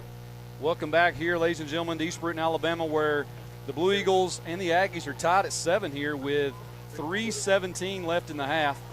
Coach Sims and the Blue Eagles get a timeout here. Use our last timeout of the half, but a very important play here, 2nd and 8, to get a good play call here. Crook's going to send R.J. Smith out wide right in motion. He's going to turn, he's going to hand, he's going to fake the handoff. There's a flag. Going to throw in the flats to Easton Grace. That's going to be a loss of about 2 on the completion, but there is a penalty flag. 13-7 now, Mobile Christian. Botched extra point attempt. Mobile Christian leads Orange Beach 13-7. Surprising because they got one of the best kickers in the state. I'm going to blame it on the holder. Yeah, snapper. Going to be a procedure penalty on the Blue Eagles here, so that see if the Aggies decide to take that penalty or they'll take the play. Going to talk with Coach Flournoy. They're going to take the play, the result of the play. So that's going to be a 2-yard loss on the completion from Gerard Crook to Easton Grace. 2-yard loss on the completion. Brings up 3rd and 10, Blue Eagles. 3 minutes and 9 seconds left in the half. Crook in the shotgun, 3 receivers to his right. It's going to be a screen pass to S.T. Clark. He's going to be brought down in the backfield. I think the defensive ends there, A.J. Hayes, defensive tackle, number 99, Demetrius Wilson, he's going to play somewhere. He's got some offers. Just read that screen, sniffed it out. Loss of 2 there on the screen pass. 4th down, Blue Eagles. One of the things you can get by with a secondary like that, like Jackson's got, is press coverage. We could barely get off press coverage right there. So, you know, they had that sniffed out. We need a really good punt, and this is a very important drive because they get the ball after halftime. So you need to stop them right here to at least worst case scenario, have it tied at halftime. Easton Grace to snap to Cameron Stokes here. Stokes standing at his own 4. Snap is high. It's over Stokes' head out of the back of the end zone. That's going to be a safety. High snap over Cameron Stokes' head. He couldn't do anything with that, William. That ball was 2 feet over his head, and that's going to be a safety for the Aggies.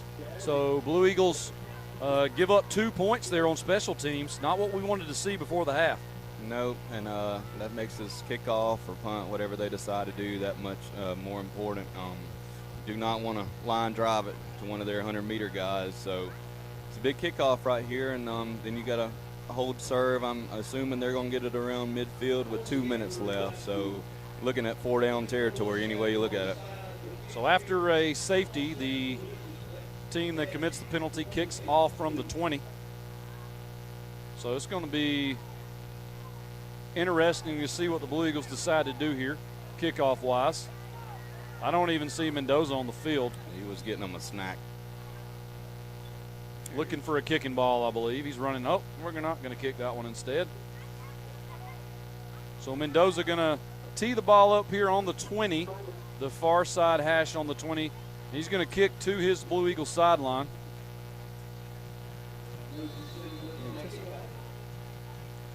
So here's Mendoza's kick from the 20. It's going to be a high kick, end over end, going to be received at the 35. That's number 4. He's across midfield into Blue Eagle territory. He's going to be tackled down the 40. That's Jamarion Gordon, the 3-star safety committed to North Carolina with the punt return, or the kick return there. He's going to get that back to the 41. Aggies take over. Great position, William. Yeah, I was a little worried about that when I saw it in the air, him being in the middle of the field. So that was actually good on our part to not let him score and break one. Most important drive here. Crowell's going to get the handoff. He's going to break a tackle at the line of scrimmage. I'm telling you what, he's running hard. That's a good run there for Crowell. He's going to be down at the 21-yard line. That's a gain of 19. That's their best run of the game, William. First down, Aggies. Yeah, that looked like a ticked-off run right there, and I thought we could have taken his legs out, and that just shows you how good he is, because it's almost like the safety wasn't even there. First and 10, Aggies at the 19. It's going to be a false start. Right tackle got a little anxious there. Aggies trying to go quick with the clock inside of 2 minutes here. It's going to back them up 5, push it back to the 26.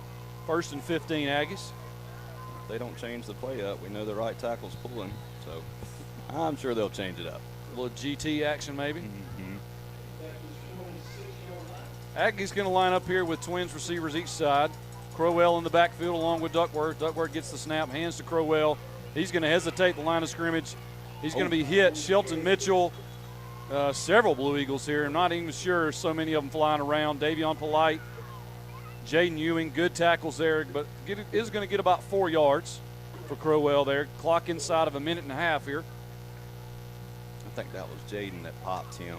They were holding on for dear life, and if Jaden doesn't come in and pop him up high, he's probably still dragging him. Aggies in no hurry here. Clock is at 1:17. Duckworth sends a man in motion, going to fake the handoff, throw the quick screen out here. That's number 28 is going to break a tackle. He's inside the 10, inside the 5. He's brought down at the 4. Going to be a gain there of about 15 for the Aggies. First and goal, 1 minute and 2 seconds left here, William. Need a stop. Need a stop, and that kid's slippery right there. We tried to get him corralled up right there, and he just spun and it slid right off of him. First and goal at the 4. Crowell's going to get the handoff. He's going to hesitate. He's turning his legs. He's going to be close. He's going to be close. They're going to mark him short. So gain of 3 there. Clock inside of a minute. Second down and goal for Jackson. They're going to go quick. They're going to line up here quick. Crowell in the shotgun. It's a fumble. That's a low snap. Crowell's got a fall on it at the 12.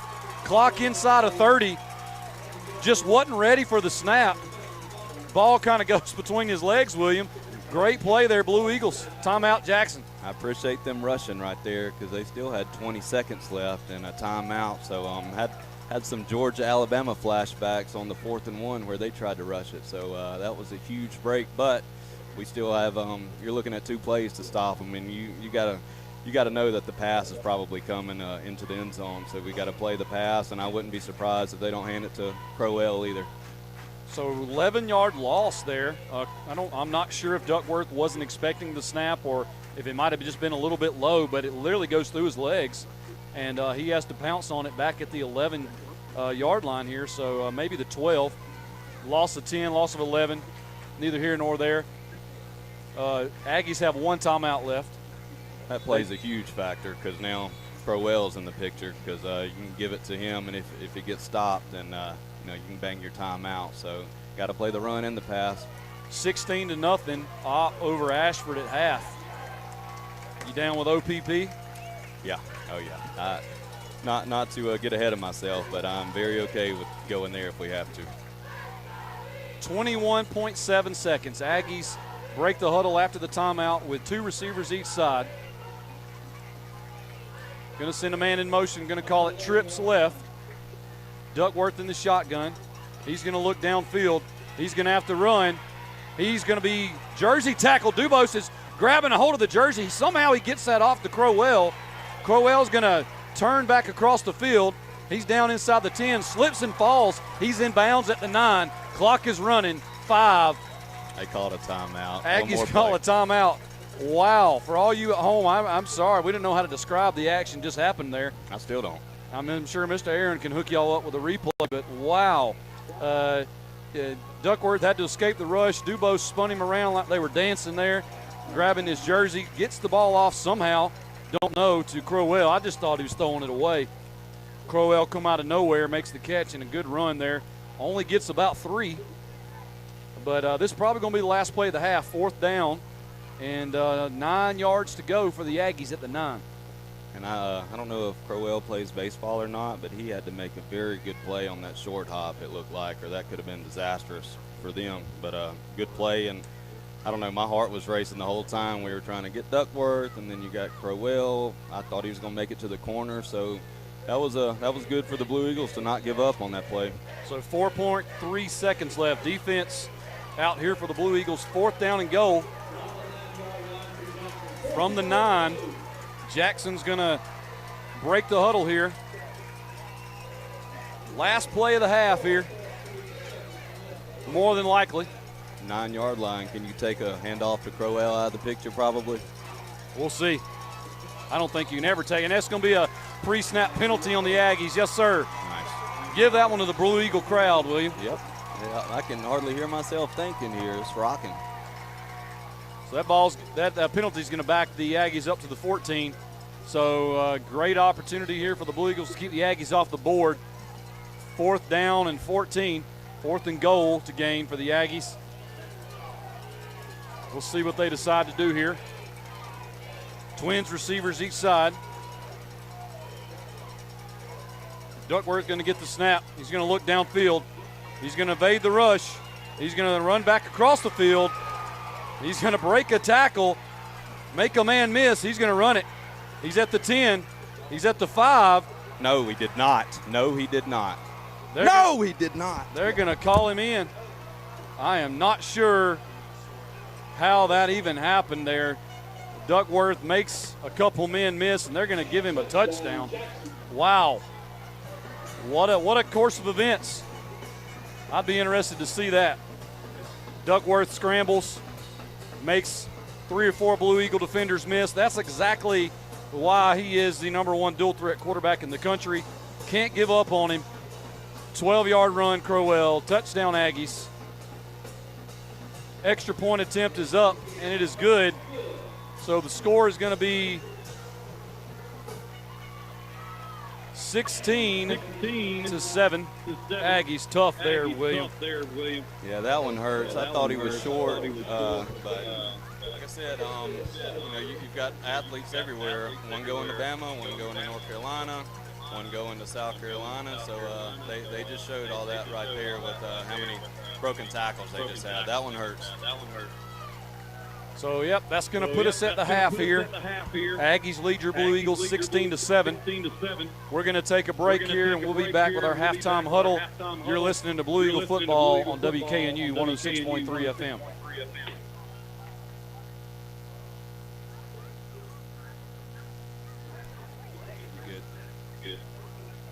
Hey, Brock. Yes, sir. Let's run about 4 or so, okay? All right.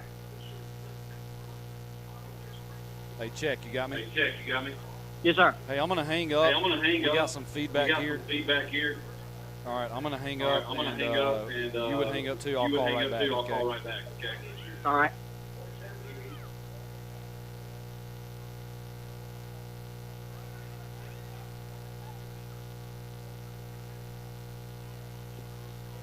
Got to call back in. We're getting some bad feedback. Hey, Brock, you got me? Yes, sir. We all right in terms of feedback? Yes, sir. All right, I think so. got Coach Mike Roberts here. Okay. He's going to check his mic level real quick, Coach. Yeah, can you hear me? Yes, sir. All right. Run about just like normal, Brock. Let's run about 4 or 5, and then we'll.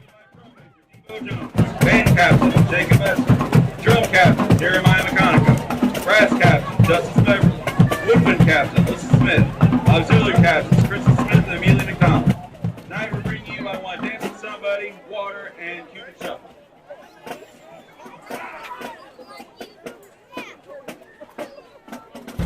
Drum major, is your band ready? You may take the field.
High School Marching Band.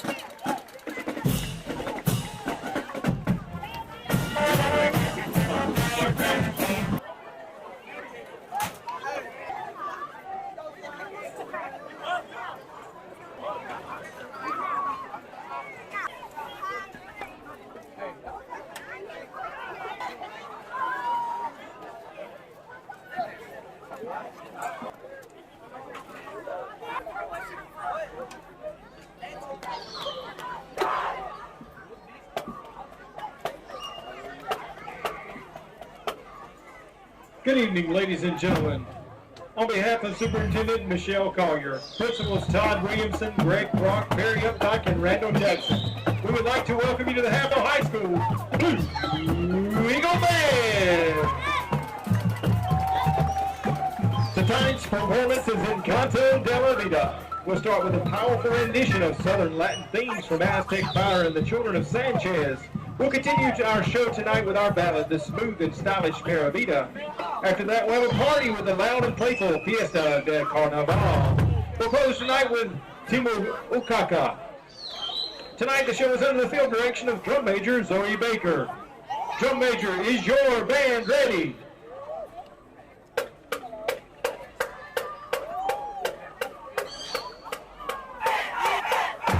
You may now take the field in exhibition.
here. 2 minutes left in the half, where I'm still a little speechless, William, as to what happened there to end the half.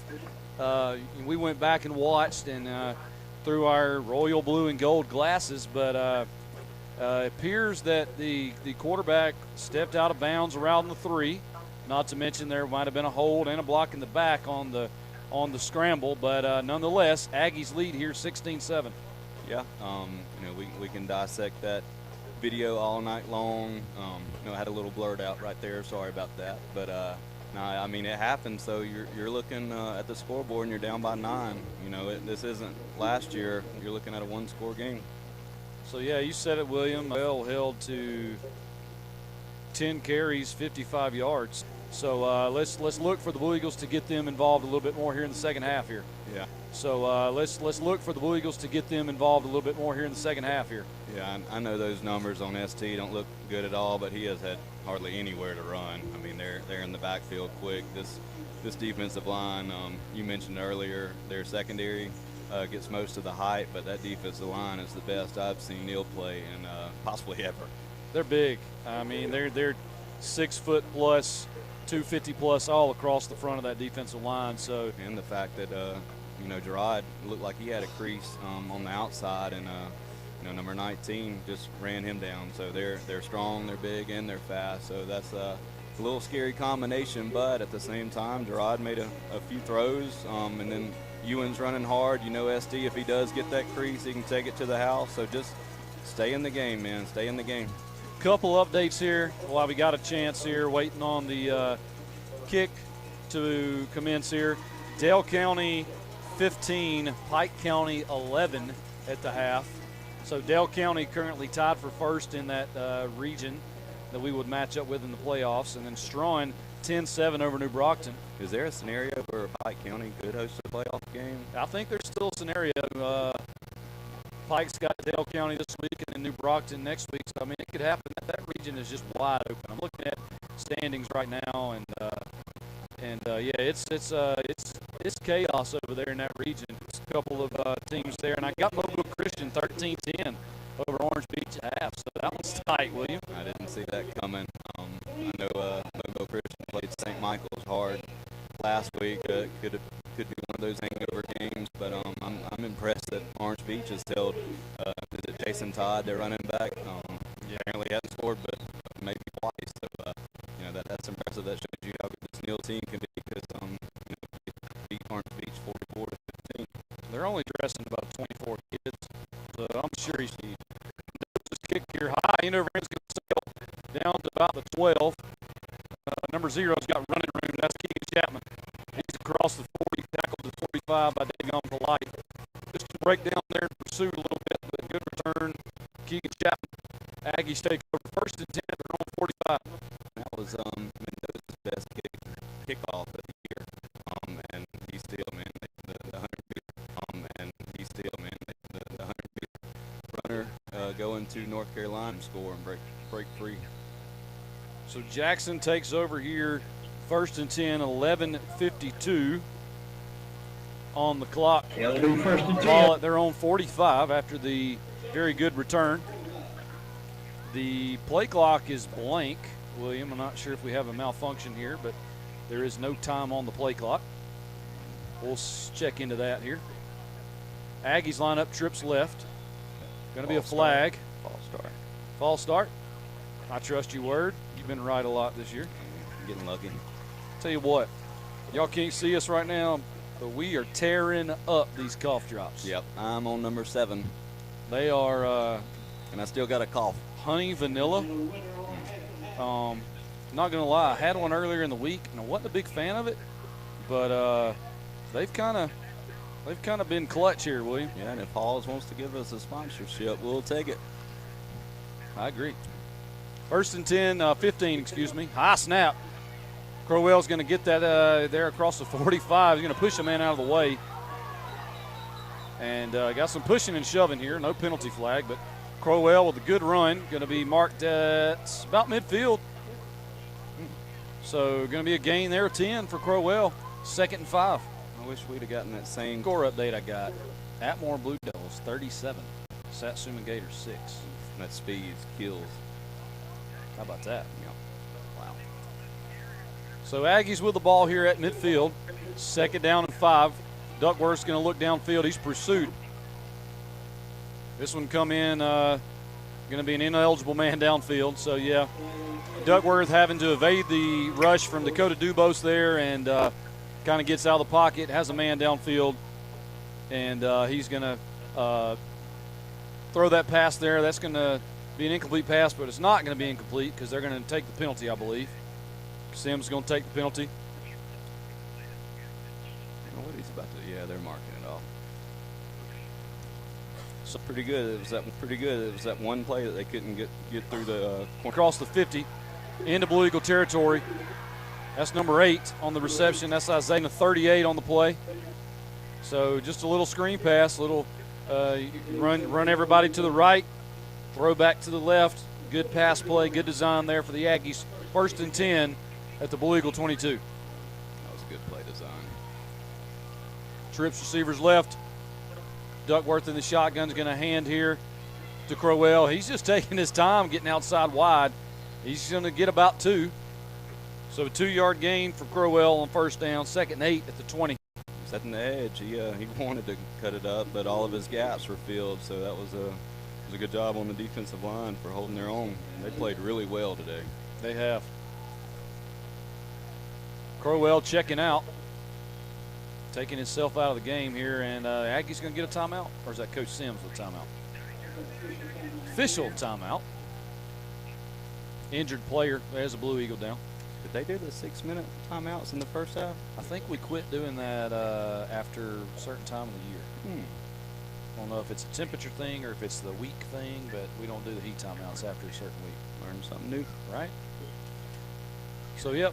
So, Blue Eagles here. 10:52. Left to the right. Clock getting the play in from Coach Flournoy on the sideline. Trips receivers to the left. Going to send Crowell out slot, excuse me. Duckworth's going to look. That's a hold. Fumble. Matt Godbolt is hold. Fumble. Matt Godbolt is fumble. Duckworth fumbles. Recovered by Kevin. Duckworth fumbles. Recovered by Kevin Howard. Eagles. I saw a hold. Our spotter saw. More importantly, I saw a fumble. Blue Eagles take over here, 1st and 10. Yeah, you can. Blue Eagles take over here, 1st and 10. Yeah, you can. This Neal defense is a lot better than last year. All out like that, they'll get it out in a heartbeat. So that's a very big turnover. We talked about stopping them on their first drive. Yeah, they got some yards, but still down by 9. The Blue Eagles take over here. Great. Still down by 9. The Blue Eagles take over here. Great job there at the 23-yard line. 1st and 10, Blue. Mobile Christian and Orange Beach going back and forth here. I'll update you in a second. Crook with the snap. Hand to Clark. Clark's hitting the backfield. He's going back and forth here. I'll update you in a second. Crook with the snap. He's going to break a tackle. He's across the 20. Back in this game. He's good. Very, very good defensive end. He is holding his own. So Orange Beach scores a touchdown, and then Mobile Christian responds back with a long touchdown run. But another missed extra point. Mobile Christian's up 19-17. Somebody might have the syndrome. Right. Crook in the shotgun, back to each side. Ewing's going to go in motion right, fakes the pitch. Crook calls his own number. He's across the 20, ducks his head. They had to hit him low, and he's trotting off the field now. You never wish an injury on anybody, but he got popped right there. I know them legs are hurting. Louisville scored 24-13. Umpire, and probably in the area of holding. We'll wait and see, but a good run there by Jaden Tate, the backup running back. And I tell you what, he's 6'1", 215, William. Goodness. Yep, a hold. They're going to get the Aggies for a hold, so that's going to negate the good run there by Jaden to number 10. That's number 10, the backup running back. It's another good run. Will come out here by Jackson. Is that what we're going to get? Maybe injury timeout. That was ref. Oh, no, the chains are demolished. I see oh, yeah. Our down marker and our chain marker is in shambles. Got to drop that thing. It is bent at about a 172-degree angle. It might be unrepairable. We'll just see. it might be leaning onto the field before it's over with. You got to drop that thing and as long as it leans our way. Yeah. Right there, wasn't much of a pass rush, and now I see a flag. You get off sides again. No, false start Aggies. Procedure penalty. If you can. So a lot of issues here with the Aggies not being set. Blue Eagles being lined up in the line of scrimmage as well. We'll gladly decline that, I'm assuming, to force a fourth down here. So the play will result in an incomplete pass. 4th and 13 Aggies. They're going to leave the offense on the field, looks like, Williams. They going to change their mind here? Be a very surprise if they snap this football. Here comes the punt team. Here we go. Is that the North Carolina guy punting too? Jamarion Gordon does it all. He's punting. Wow. He's going to punt here for the Aggies. He's standing at his own 38. I say we need to come after this one. We've been very close. Eli Stone standing at his 20, set to receive here. Blue Eagles are going to come after this punt, and it is almost blocked. We're going to get a flag on the play. Need that to be 5 yards. Oh, that's got to be a halo infraction there, if that's the official ruling. But Eli Stone took a clobbering there, calls a fair catch, and he's hit immediately. 2 flags on the play. I believe we're going to have a incidental contact with the punter and then a roughing the returner here. So not sure how these are going to result, William. While they talk about this, I think he's down. Hopefully he's cramping again. While they talk about this, tell me this. Let's say it is running into the punter and the 15-yarder on them. Wouldn't it just be a re-punt? I'm not sure. But we'll see. If I should know that. If they take his head off and then 15-yarder, wouldn't it still just be a re-punt? Yeah, I think so. That's probably what we're going to see here. That's crazy. They may mark them both off and redo it. We'll just see. We might as well have gotten our money's worth then. So Blue Eagles were very close there. I mean, Dubose, Shelton Mitchell, Kevin Howard, several Blue Eagles there close to blocking that kick. Didn't quite get it. I bet if one of them laid out, it would have probably been blocked. He's been counting the stitches on that too. I'm a little surprised as close as they're getting to block it that he's still taking his dear sweet time. Eli Stone, man, he took a clobbering. Not good to see, but you got to give him room if you're an Aggie fan. You got to give him room to make the catch, and they just didn't do that there. But we will gladly take it. Running into the punter. Running into the kicker. Okay, so they decline it. So let's say we take the punter's head off, and that still happens. That's still a decline. That's still negates, right? Yep. I mean, we didn't know that, but that's a crazy rule. Very weird. Let's redo it and get one more lick on them. Redo the kick here. So 4th down and 13, ball at the 47. 7:13 left in the third quarter. Aggies lead 16-7. Jamarion Gordon back to punt. The snap is good. Kick is low. This is a low bouncing kick. Bounces at the 25. Takes a Blue Eagle bounce. Going to be down around the 24-yard line, maybe the 25. So much better result there on that second attempt there. So Blue Eagles take over, 1st and 10. Looked like Bama's line drive punt last week. What's up with that? Rugby, baby. Golly, I wish it was Aussie style.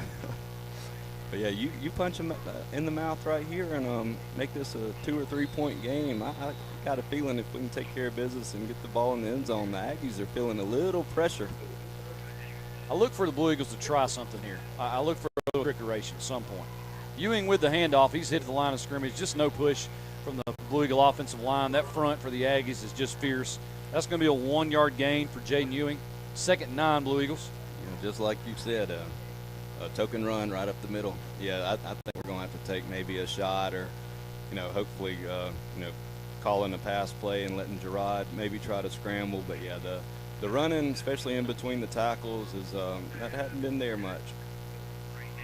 16-7 Aggies lead. Blue Eagles with the football. 6:30 left in the third. Ball at the 26-yard line. 2nd and 9. Crook's going to get the snap here, hand to Ewing. Ewing's across the line of scrimmage and hit by a few Aggies there. He's going to gain 1 more yard. Hard yard. Brings up 3rd down and 8. Blue Eagles. There's not much to say about that call besides, again, token run. Defensive linemen are shooting their gaps and, stuffing it. So Blue Eagles going to check a few more receiver types in here. Santiago's coming in the game, play a little receiver. Yeah, I've got a feeling this might be a little double pass if I had to guess. Santiago is a quarterback by trade. You called it. Blue Eagles going to run the double pass. He throws that ball up for grabs. It's going to be intercepted by the Aggies, and they're going to get interception there by the Aggies on the trickeration from Jaden Santiago to St. Clark. Blue Eagles down. 30-yard punt, let's call it that. Yeah. On third down and long, I like the call. Yep. Take a shot. Santiago played a little quarterback in the past. And, good. Second and 10, Aggies. 5:36 left in the third. I know they like the RPO. That looked like a just straight-up slant route that they didn't connect on. That's odd, them not connecting on that, because he definitely was open. Duckworth in the shotgun. He's got one back in the backfield. He's going to get the handoff. He's hitting the backfield. Hang on. Runs through an arm tackle there. Good run for Crowell, but he's only going to gain about 3. So a gain of about 3 for Crowell. He ran through an arm tackle there of a Blue Eagle defensive lineman. Good run, but good job there with linebackers. Secondary, you got Matt Godbolt, Davion Polite, Jaden Ewing coming up there to make that tackle. Third down and 7, Aggies. And this is definitely not Crowell just not having a good game. That defensive line is in the backfield, and their offensive line, it looks like they're having a little bit of trouble getting our way. So, that could definitely work out in our favor, especially if he drops back to throw.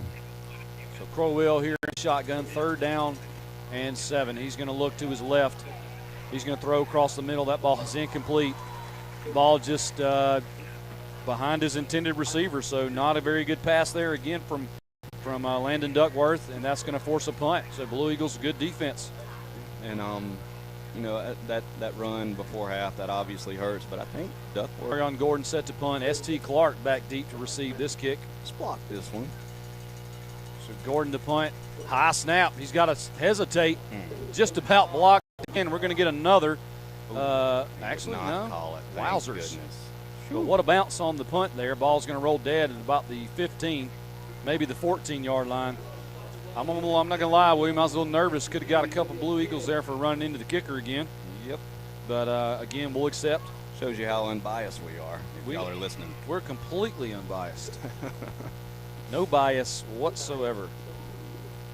Blue Eagles take over first and 10 at their own 14, so good low.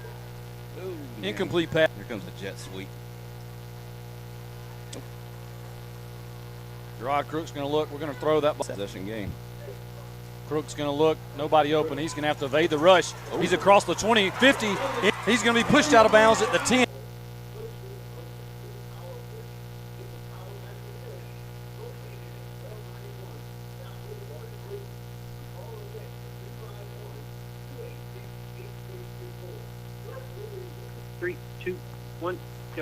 Welcome back here, ladies and gentlemen. East Bruton, Alabama, where the Blue Eagles trail 16-7, but are driving after a long run by Gerard Crook, evading the rush and just scrambling down the sideline. So Blue Eagles here, second down and goal from the 8-yard line. So good play call here. Be ready to go. Yeah, as much as I want to punch this in with ST back there, I still got a feeling that in between the tackles that's still been stuffed for the most part when it is a run. Blue Eagle fans on their feet here. I hope they know we're on offense and we can cheer after the play. Trips receivers to the right. Crook in the shotgun. He's going to hand to St. Clark. Clark's across the 6 down to around the 5. Good push. So solid run there of about 2. Good hard 2-yard run down actually at the 6. So 3rd and 6 here. Got to get a touchdown. 2 plays. Yeah, and there's probably 2 teams on our schedule where he doesn't score right there, and that's Jackson and probably Bluntstown. But he had just a little hole, and, man, they collapsed in a hurry. So got 2 receivers left. Tight end right. Crook's going to get the handoff. Run the pitch around, in around to Yellowstone. He's at the 5. He's hit hard. Oh, my God. At the 1. He is short.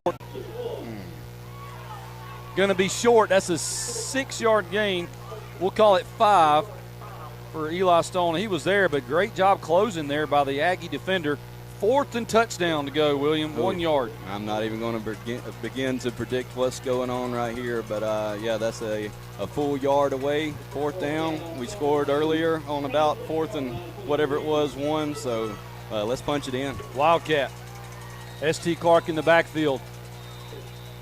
Aggie's going to get a timeout. That ain't the worst thing. 2 minutes and 28 here. I need a blood pressure cuff. I'm beginning to think my blood pressure is a little elevated here. 2:28, 16-7. Aggies lead. Blue Eagles 4th and 1. Man, William, we need this one. Yes, and with ST and Jaden back there at Wildcat, I have a feeling they're Jackson, even though they probably don't need to, they're probably going to send about 9 right here. So, you know, hope for the best. But you know, if you're in the huddle right now and in your timeout, let's test the guts right here. You've got a chance to make it maybe a 2-3 point game, possibly even 1 point game with the number 2 team in the state. Us versus you. Let's see how bad you want it. Yeah, I think you got to line your linemen up here foot to foot. You know, put them heel to heel, and just run it right at them. To be honest, you know, I even like the line up in the field goal, run the fake extra point, direct snap to Ewing here. You know. Yeah. They have to respect it because that would be about a 17-yard field goal.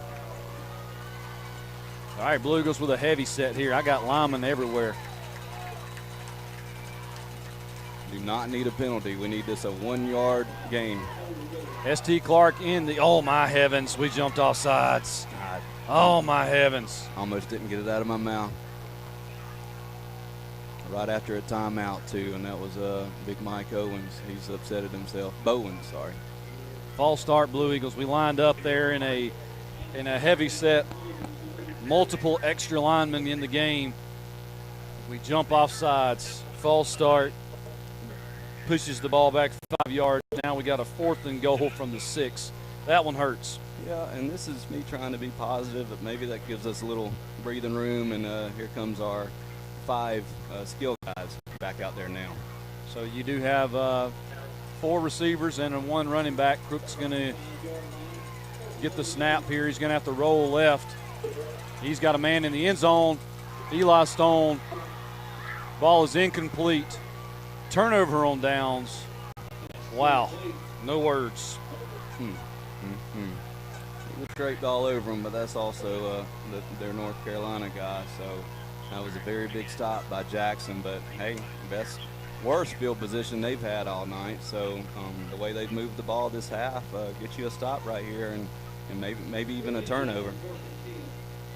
That one hurts. You get inside there, the 1 yard line, and you turn it over on downs. Got to have a stop here. Need a turnover here on ourselves. Let's get one. Force another fumble. Let's do it. 2:22 left in the third. 16-7, Jackson. Jackson takes over 1st down and 10 from their own 6. Duckworth in the shotgun, Crowell in the backfield, standing in the end zone. He's going to get the handoff. Crowell's going to bounce that one out wide left. There's a flag on the play.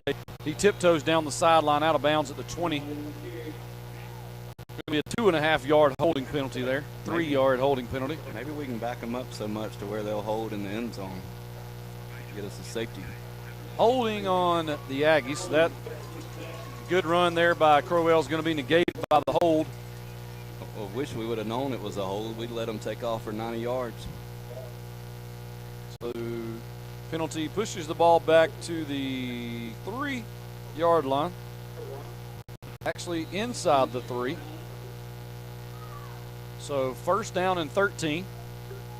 3 yard holding penalty. We need somebody on Shelton duty to make sure he's back. Duckworth in the shotgun. Crowell to his right. Snap. Duckworth looking left. He's throwing. Completed. Ball's caught at about the 8. It's a great spot. I never had him at the 10, but they're going to move it out to the 10. Mark him dead there. I had it about the 8. It's going to be a completion there of about 7 for the Aggies.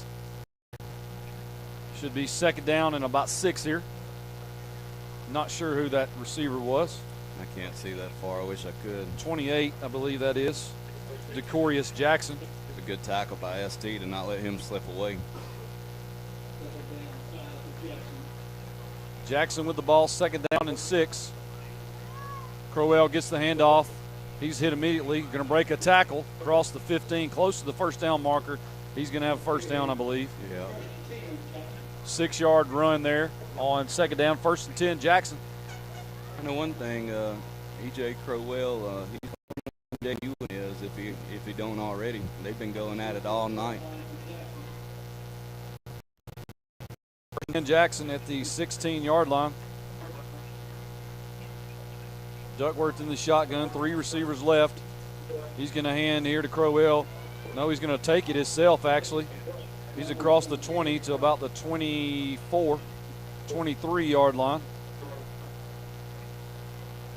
He had me faked out. I know. I thought Crowell had it. Good run there of about 7. Long 6 for Duckworth. We're also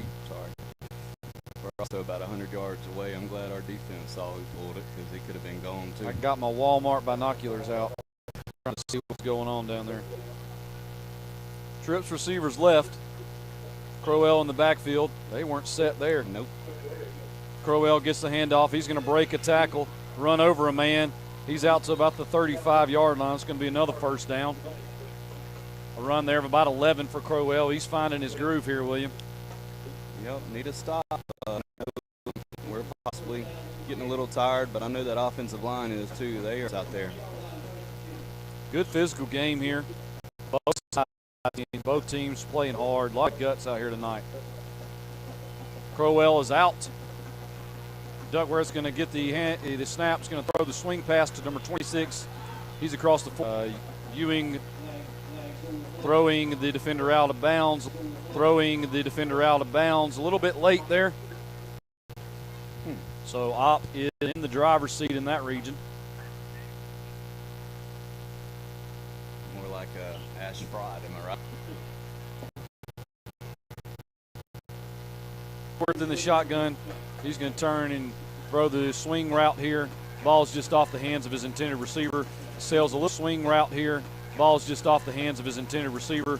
Sails a little bit high, intended for number 4. Incomplete, 2nd and 10. I tried to jump for Matt Godbolt right there. I thought he was about to take off. So that just shows you what kind of arm Duckworth had.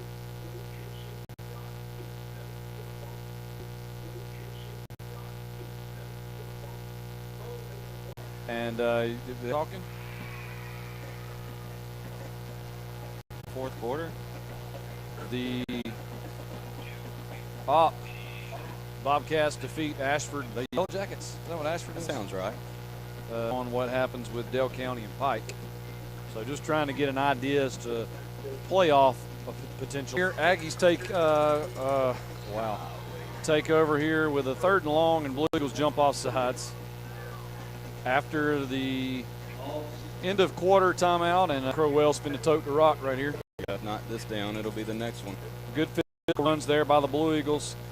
He's going to get about a yard there, maybe nothing.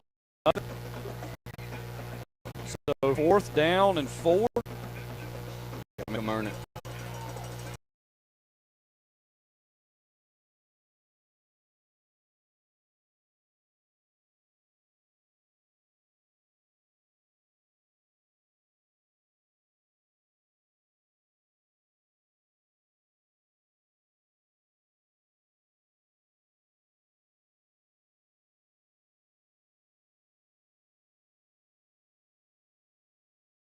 Because, these athletes are going to make it hurt if you do. Yep. 42, Champ Burnett on to kick.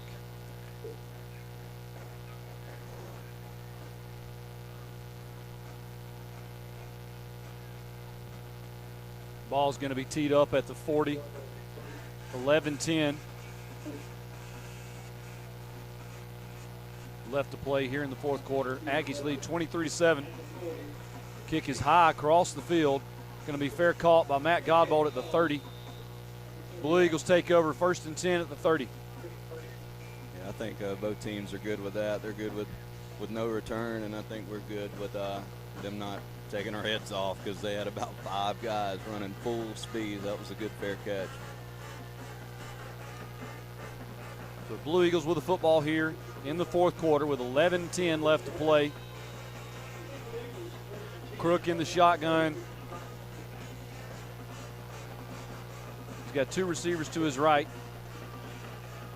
Pistol set. He's going to turn and hand to S.T. Clark. He's hit the line of scrimmage. Just nothing there all night. Maybe a yard. We'll give him a yard gain there on 1st down. Brings up 2nd and 9.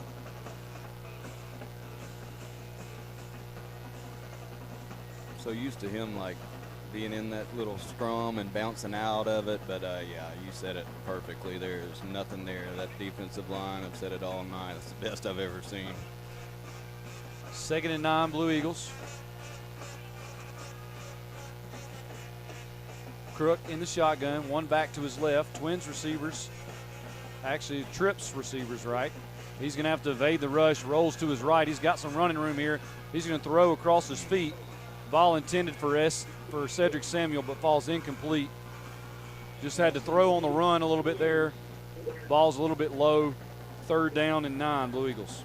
Yeah, he was open, a little short. That shows you how good their pass rush was because we had 19s going off the field. We had right tackle on him and ST trying to chip block him, and he still somehow got away from it. So, yeah, it's just unreal how good this front 7 is. 3rd and 9, Aggies. 3rd and 9, Blue Eagles. Trips receivers left. Crook in the shotgun. S.T. Clark to his right. He gets the snap, fakes the run. He's going to have to run himself, throws across the middle, ball's batted incomplete. So ball falls incomplete. Crook had to run a little and throw on the run there, just batted down by a defender for the Aggies. Ball falls incomplete. 4th down and 9, Blue Eagles.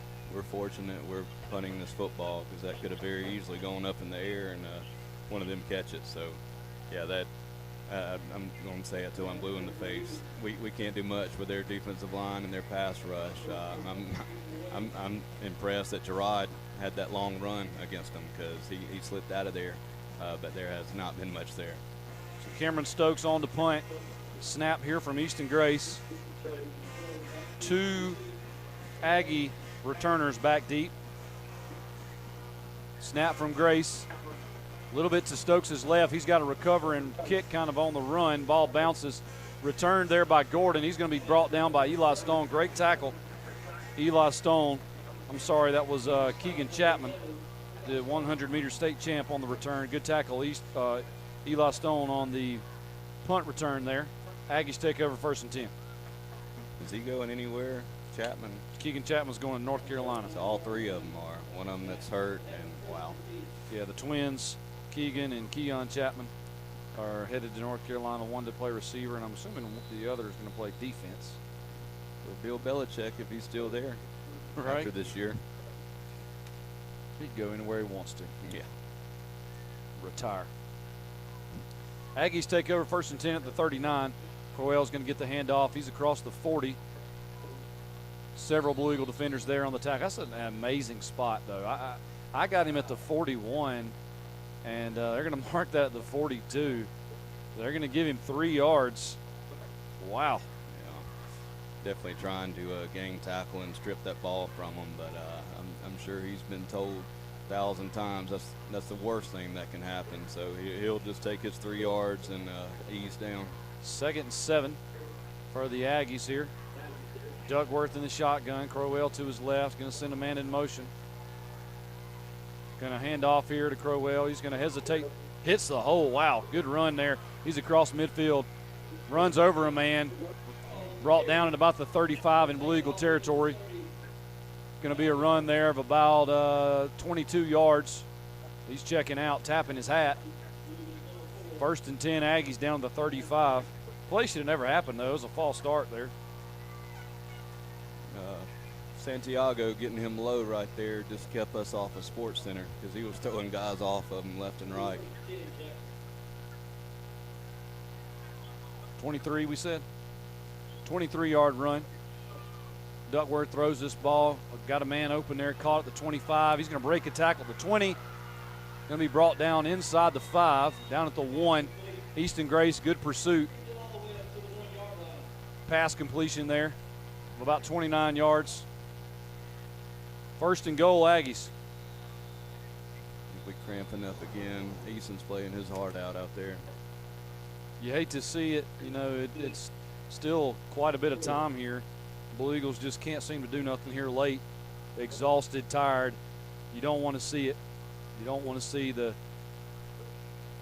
this happen to you guys, but you got some cramping going on. You got some players leaving it all out on the field. But Aggies just too much. They are, and I'm not a moral victory kind of guy, but very close to a 14-point swing. This is probably going to end up looking a lot worse than it actually was. So first and goal here.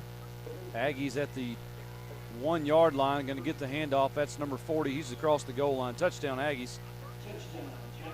That is number 40, Titus Williams, with a 1-yard run. Titus Williams, 1-yard touchdown run.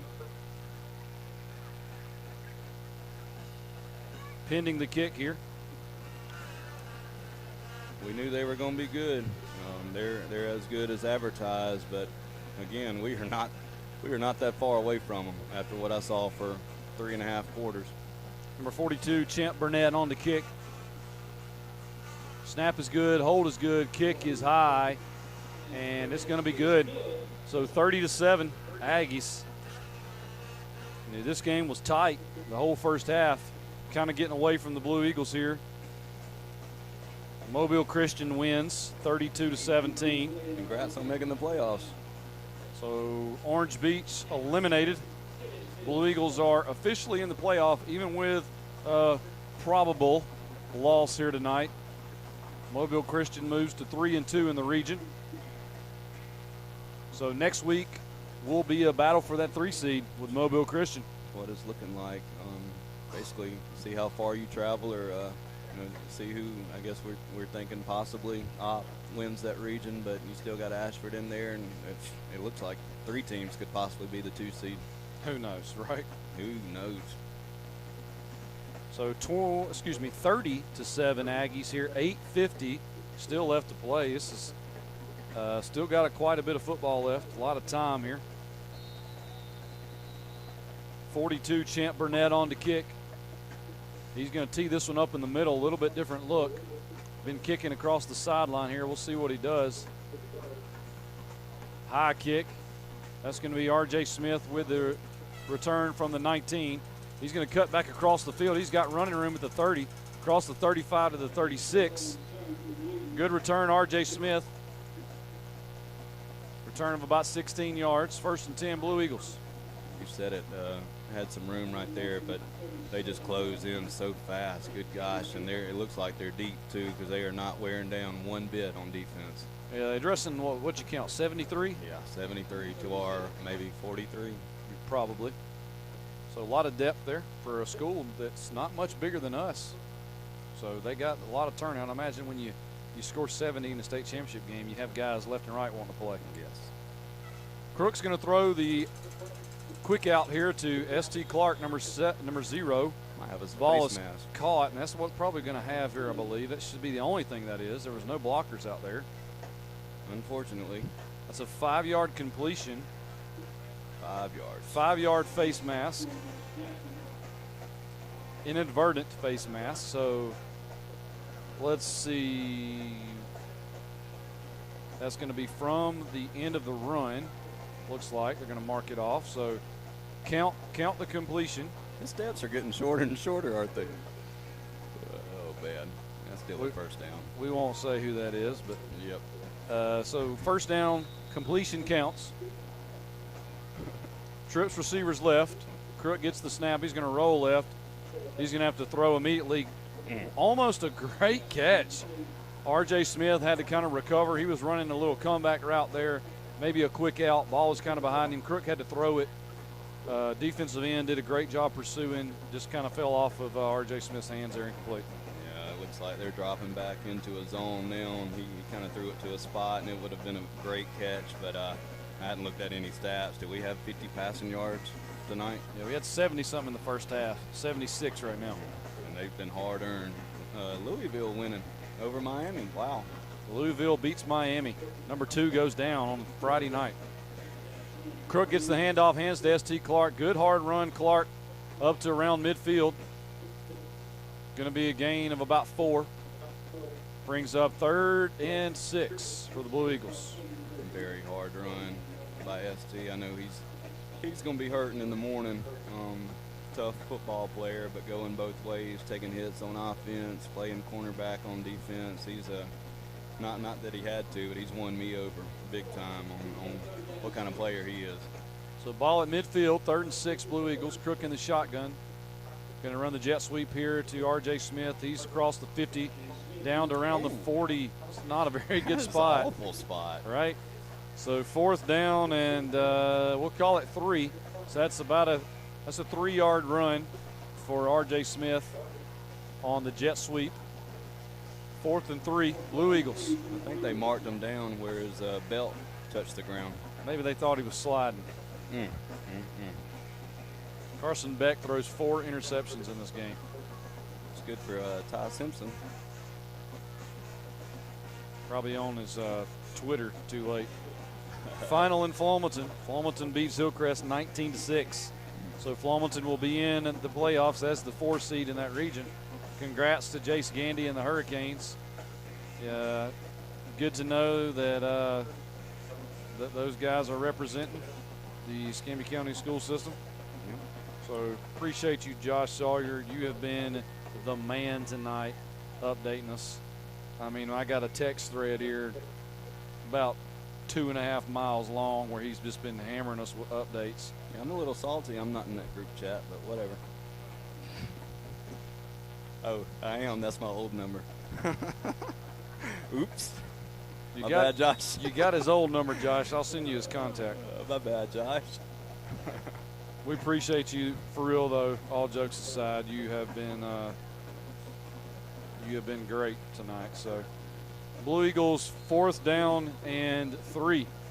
Got twins receivers each side, and we're going to jump offside again. That's Mike Bowens again, and perhaps St. Clark jumping offside. So Blue Eagles going to give 5 yards there on 4th and short. 7 minutes, 3-possession game. I know it's a long shot, but you got to go for this at midfield. I know they're talking about it. We'll see what they get together to do here. What are we going to get? They're going to get Blue Eagles with a procedure penalty.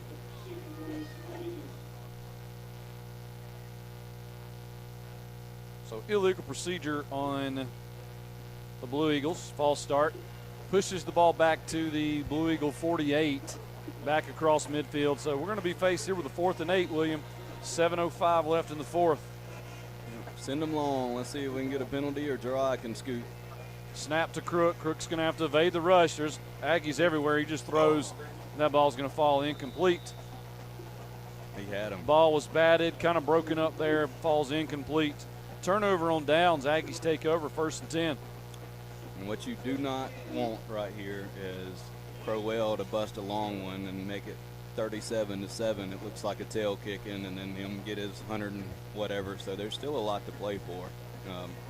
Like we talked about, probably best running back we'll ever face as a 5-star. They don't just grow those on trees. I think there's usually around 30 in the entire country, not running backs, 30 at all positions. Right. So yeah, that's how impressive that is for him to be a 5-star athlete. Tell you what, I'm excited for him to trade the purple and gold for the crimson and white. Yeah. I'm excited to see him don the crimson jersey in the fall, next fall. So maybe in the spring, we'll see. I don't know if he's enrolling early or not. He is. Twins receivers each side. They're going to throw here. Up. That's got to be a hold. Duckworth throws that ball downfield. It's incomplete. Shelton Mitchell from here in the booth got abused by the right tackle. Saw jersey being pulled, but no call. But we'll take incomplete pass. How about, I know he was long, but what was that, 60 yards off his back foot? Yeah. Good gosh. Good throw on the line, too. Wow. They're going to go quick. Aggies going quick here. They're going to throw quick hitch route. Just rubbing salt in the wound. Going to be a gain there of about 17 to the Aggie receiver, Julian Hunt. Sure, sounds good to me. Crowell in the backfield gets the handoff. No, actually, that's going to be Duckworth. He spun around. Good play there. Tyler Frazier, great open field tackle on Landon Duckworth. Hadn't had a chance to say open field tackle a whole lot for the Blue Eagles, but a great one there by Tyler Frazier. That's a huge loss. Yeah, and Sims is fired up too. Like we said, 3-possession game. They're still playing hard out there. I thought Crowell had that ball again. I'm getting old. 2nd and 20, we'll call it. Maybe 18. 2nd and 18. Crowell's going to get this one. He's at the line of scrimmage. Colton Kane breaks the tackle. He's on the ground. He slid. Holy cow. That's going to be no gain there for Crowell. Going to be tackled by several Blue Eagle defenders, but he should have been down about 4 yards further back. Looks like he slid across the turf. Matt Godbolt on the tackle. Dalen Higdon as well. Davion Polite, Jaden Ewing in there. Several Blue Eagles, but he evaded a Colton Kane tackle in the backfield and literally slid there, William. Yeah, that was a bad call. I'm not spotting him 4 yards back, but Duckworth got popped right there. I don't think he's going to be carrying out his fakes like that in this 23-point game, because they got a long season ahead of them as far as if they want to make a playoff run. I wouldn't have these guys in. 3rd and 18 Aggies. Empty set. Duckworth gets the snap. It's going to be a screen pass across the middle. The ball's going to fall incomplete. Just throws it behind his intended receiver there. So 4th down and 18. 4:53 left in the 4th quarter. Aggies going to go for it here, William? I do not think so. They're talking to their punt team, it looks like, over there, but I'd be very surprised if they go for this and give us the ball at midfield if they don't get it. We'll see. I'm glad you're not a betting man. Back up. I mean, it looked like they were talking about it. They may try to draw us off sides. Could be a quick kick here. He's about 8 yards deep. Quarterback's about 8 yards deep. This is going to be a quick punt. Yeah. There we go. So Duckworth with a quick kick punt. Ball's going to bounce down at the 10. That's going to be a great punt. Ball's down at the 1. This momentum took him in the end zone. 41-yard punt there on the quick kick. Landon Duckworth. Tell you what, if he don't have a career at quarterback, he might have a career punting. That's pretty good. New Brockton defeats Strawn. So that might shake that region up quite a bit. As Strawn drops to 3-3, New Brockton improves to 3-3, but more importantly, has that tiebreaker. So we're going to have a 3-way tie for the 4 seed in that region, it looks like. Pike County, they're playing tonight. We don't know their score. 21-11 Dale County. Actually, yeah, 28-11 Dale County up, less than a minute left. So Blue Eagles deep inside their own territory down at the 1. Crook's going to get the snap. Hands here to Ewing, and I believe that's going to be down. They ain't going to give him the yard. Got out of there barely. No gain there for Ewing. Let's break a 99-yard run right here. What you say? I love it. Be a school record, wouldn't it? Yeah, tie at least. So 2nd and 10 from the 1. Ewing gets across back out of the end zone. Blue Eagles with the football. Having to stick my head out of the booth here to be able to see. Crook in the shotgun, gets the snap. He's going to hand to S.T. Clark. Clark's out to about the 4. So good run there to get out of the end zone, but does bring up a 3rd and 7 here. I don't see any scenario where we go for it on 4th down, even if it's 4th and inches right here. So big 3rd down if you want to at least give yourself a chance with 3 minutes, 40 seconds left.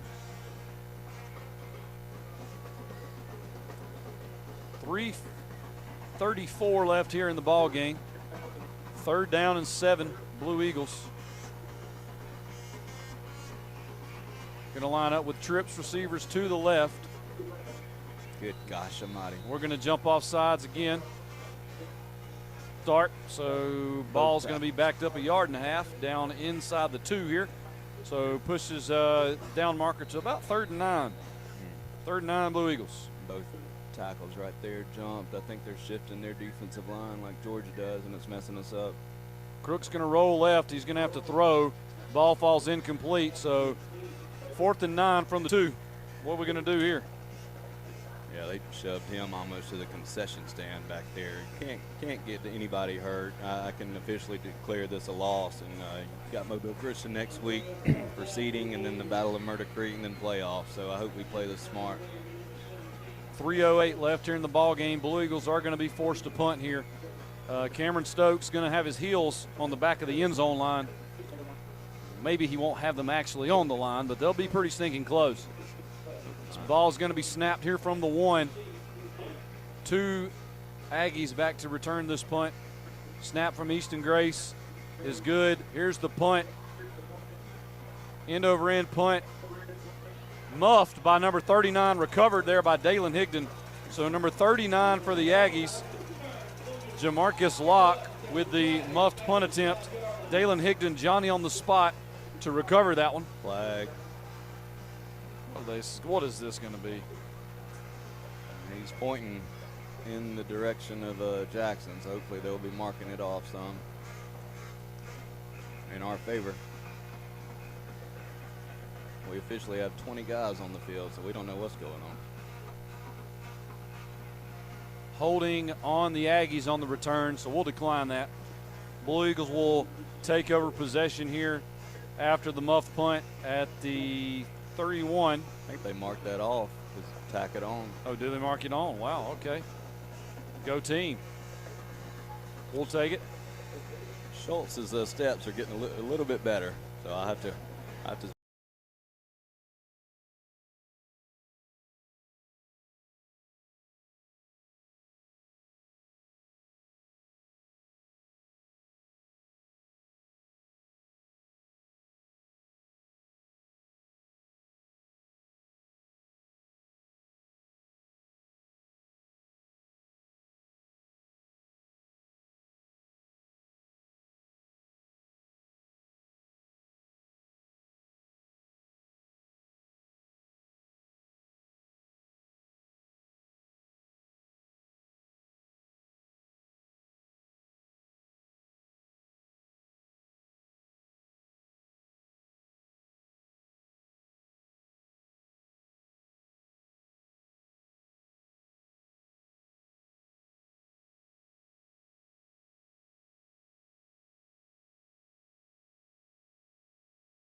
Welcome back here again, ladies and gentlemen. Blue Eagles came up on the tough end of this one tonight, defeated by a very, very talented Jackson Aggie football team by a score of 30-7, William. You know, this one was a lot closer than the score indicates. You know, this game was 7-7 late in the first half and just kind of got away from the Blue Eagles. Yeah, and I'll, you know, moral victories, that ain't worth a darn to me. But at the same time, 30 points, you take off that crazy scramble right before half. Let's just say that's worth 7 because it was. So you got 23-7, and then we get it on the half-inch line and don't punch it in. So it very close to it being, you know, 23 to maybe 15, one possession game. But hats off to our bunch, man. They battled, especially stopping the run. We talked about it. Crowell, he definitely knows who W.S. Neal is after this game.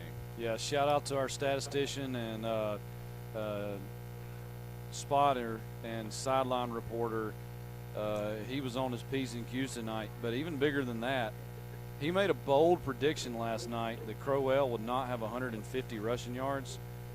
And I want to give you Crowell's official stat line. He had 20 carries for 130 yards. So, Andrew, you hit it. He didn't have it, you know, and I think a lot of people thought he was going to just come in here and run over this Blue Eagle defense, and he got his. But he had a 22-yard gain, was his longest run of the night. He didn't break any. Blue Eagles did a great job of containing him. So you got to hold your head up. The score was not indicative of the effort that this team put out on the field tonight. But at the same time, you got a team that is loaded with star talent. I mean, there's 7 guys that have star rankings on the major recruiting databases, and probably a handful of other guys that are going to go play in college somewhere. I mean, seniors is listed, so who knows the juniors and sophomores and freshmen. We saw a few sophomores out there. I think a sophomore took one to the house earlier. So yeah, they're definitely loaded. We have, you know, we lost the game, yeah, but nothing to really hang your head on. Very close to that being a one-possession game. It's the best team. I can say this because I've seen them both play. Jackson's probably better than St. Michael. They played their absolute worst game against St. Michael, and St. Michael was hitting on all cylinders. So, you know, if we don't upset somebody, I got a feeling they'll be playing again. So that's like we talked about, best 2 teams in the state by far, in my opinion. And I hadn't seen the other bunch play, but when you beat somebody, what was it, 69-6 in your state championship game, it definitely looks like the championship's going to come from the South. So Duckworth does finish with about 250 passing, so he threw for quite a bit, but missed on a lot of passes. So, you know, that was a good. The Blue Eagles played great, you know, defense here all night. You know, they bent from time to time, but they didn't break. You know, I think they had one long pass of 60-something yards, but outside of that, great job tonight, Coach Sims, Blue Eagles. You know, keep your head up. Got a tough one next week, you know, this game tonight. Blue Eagles fall by a score of 30-7.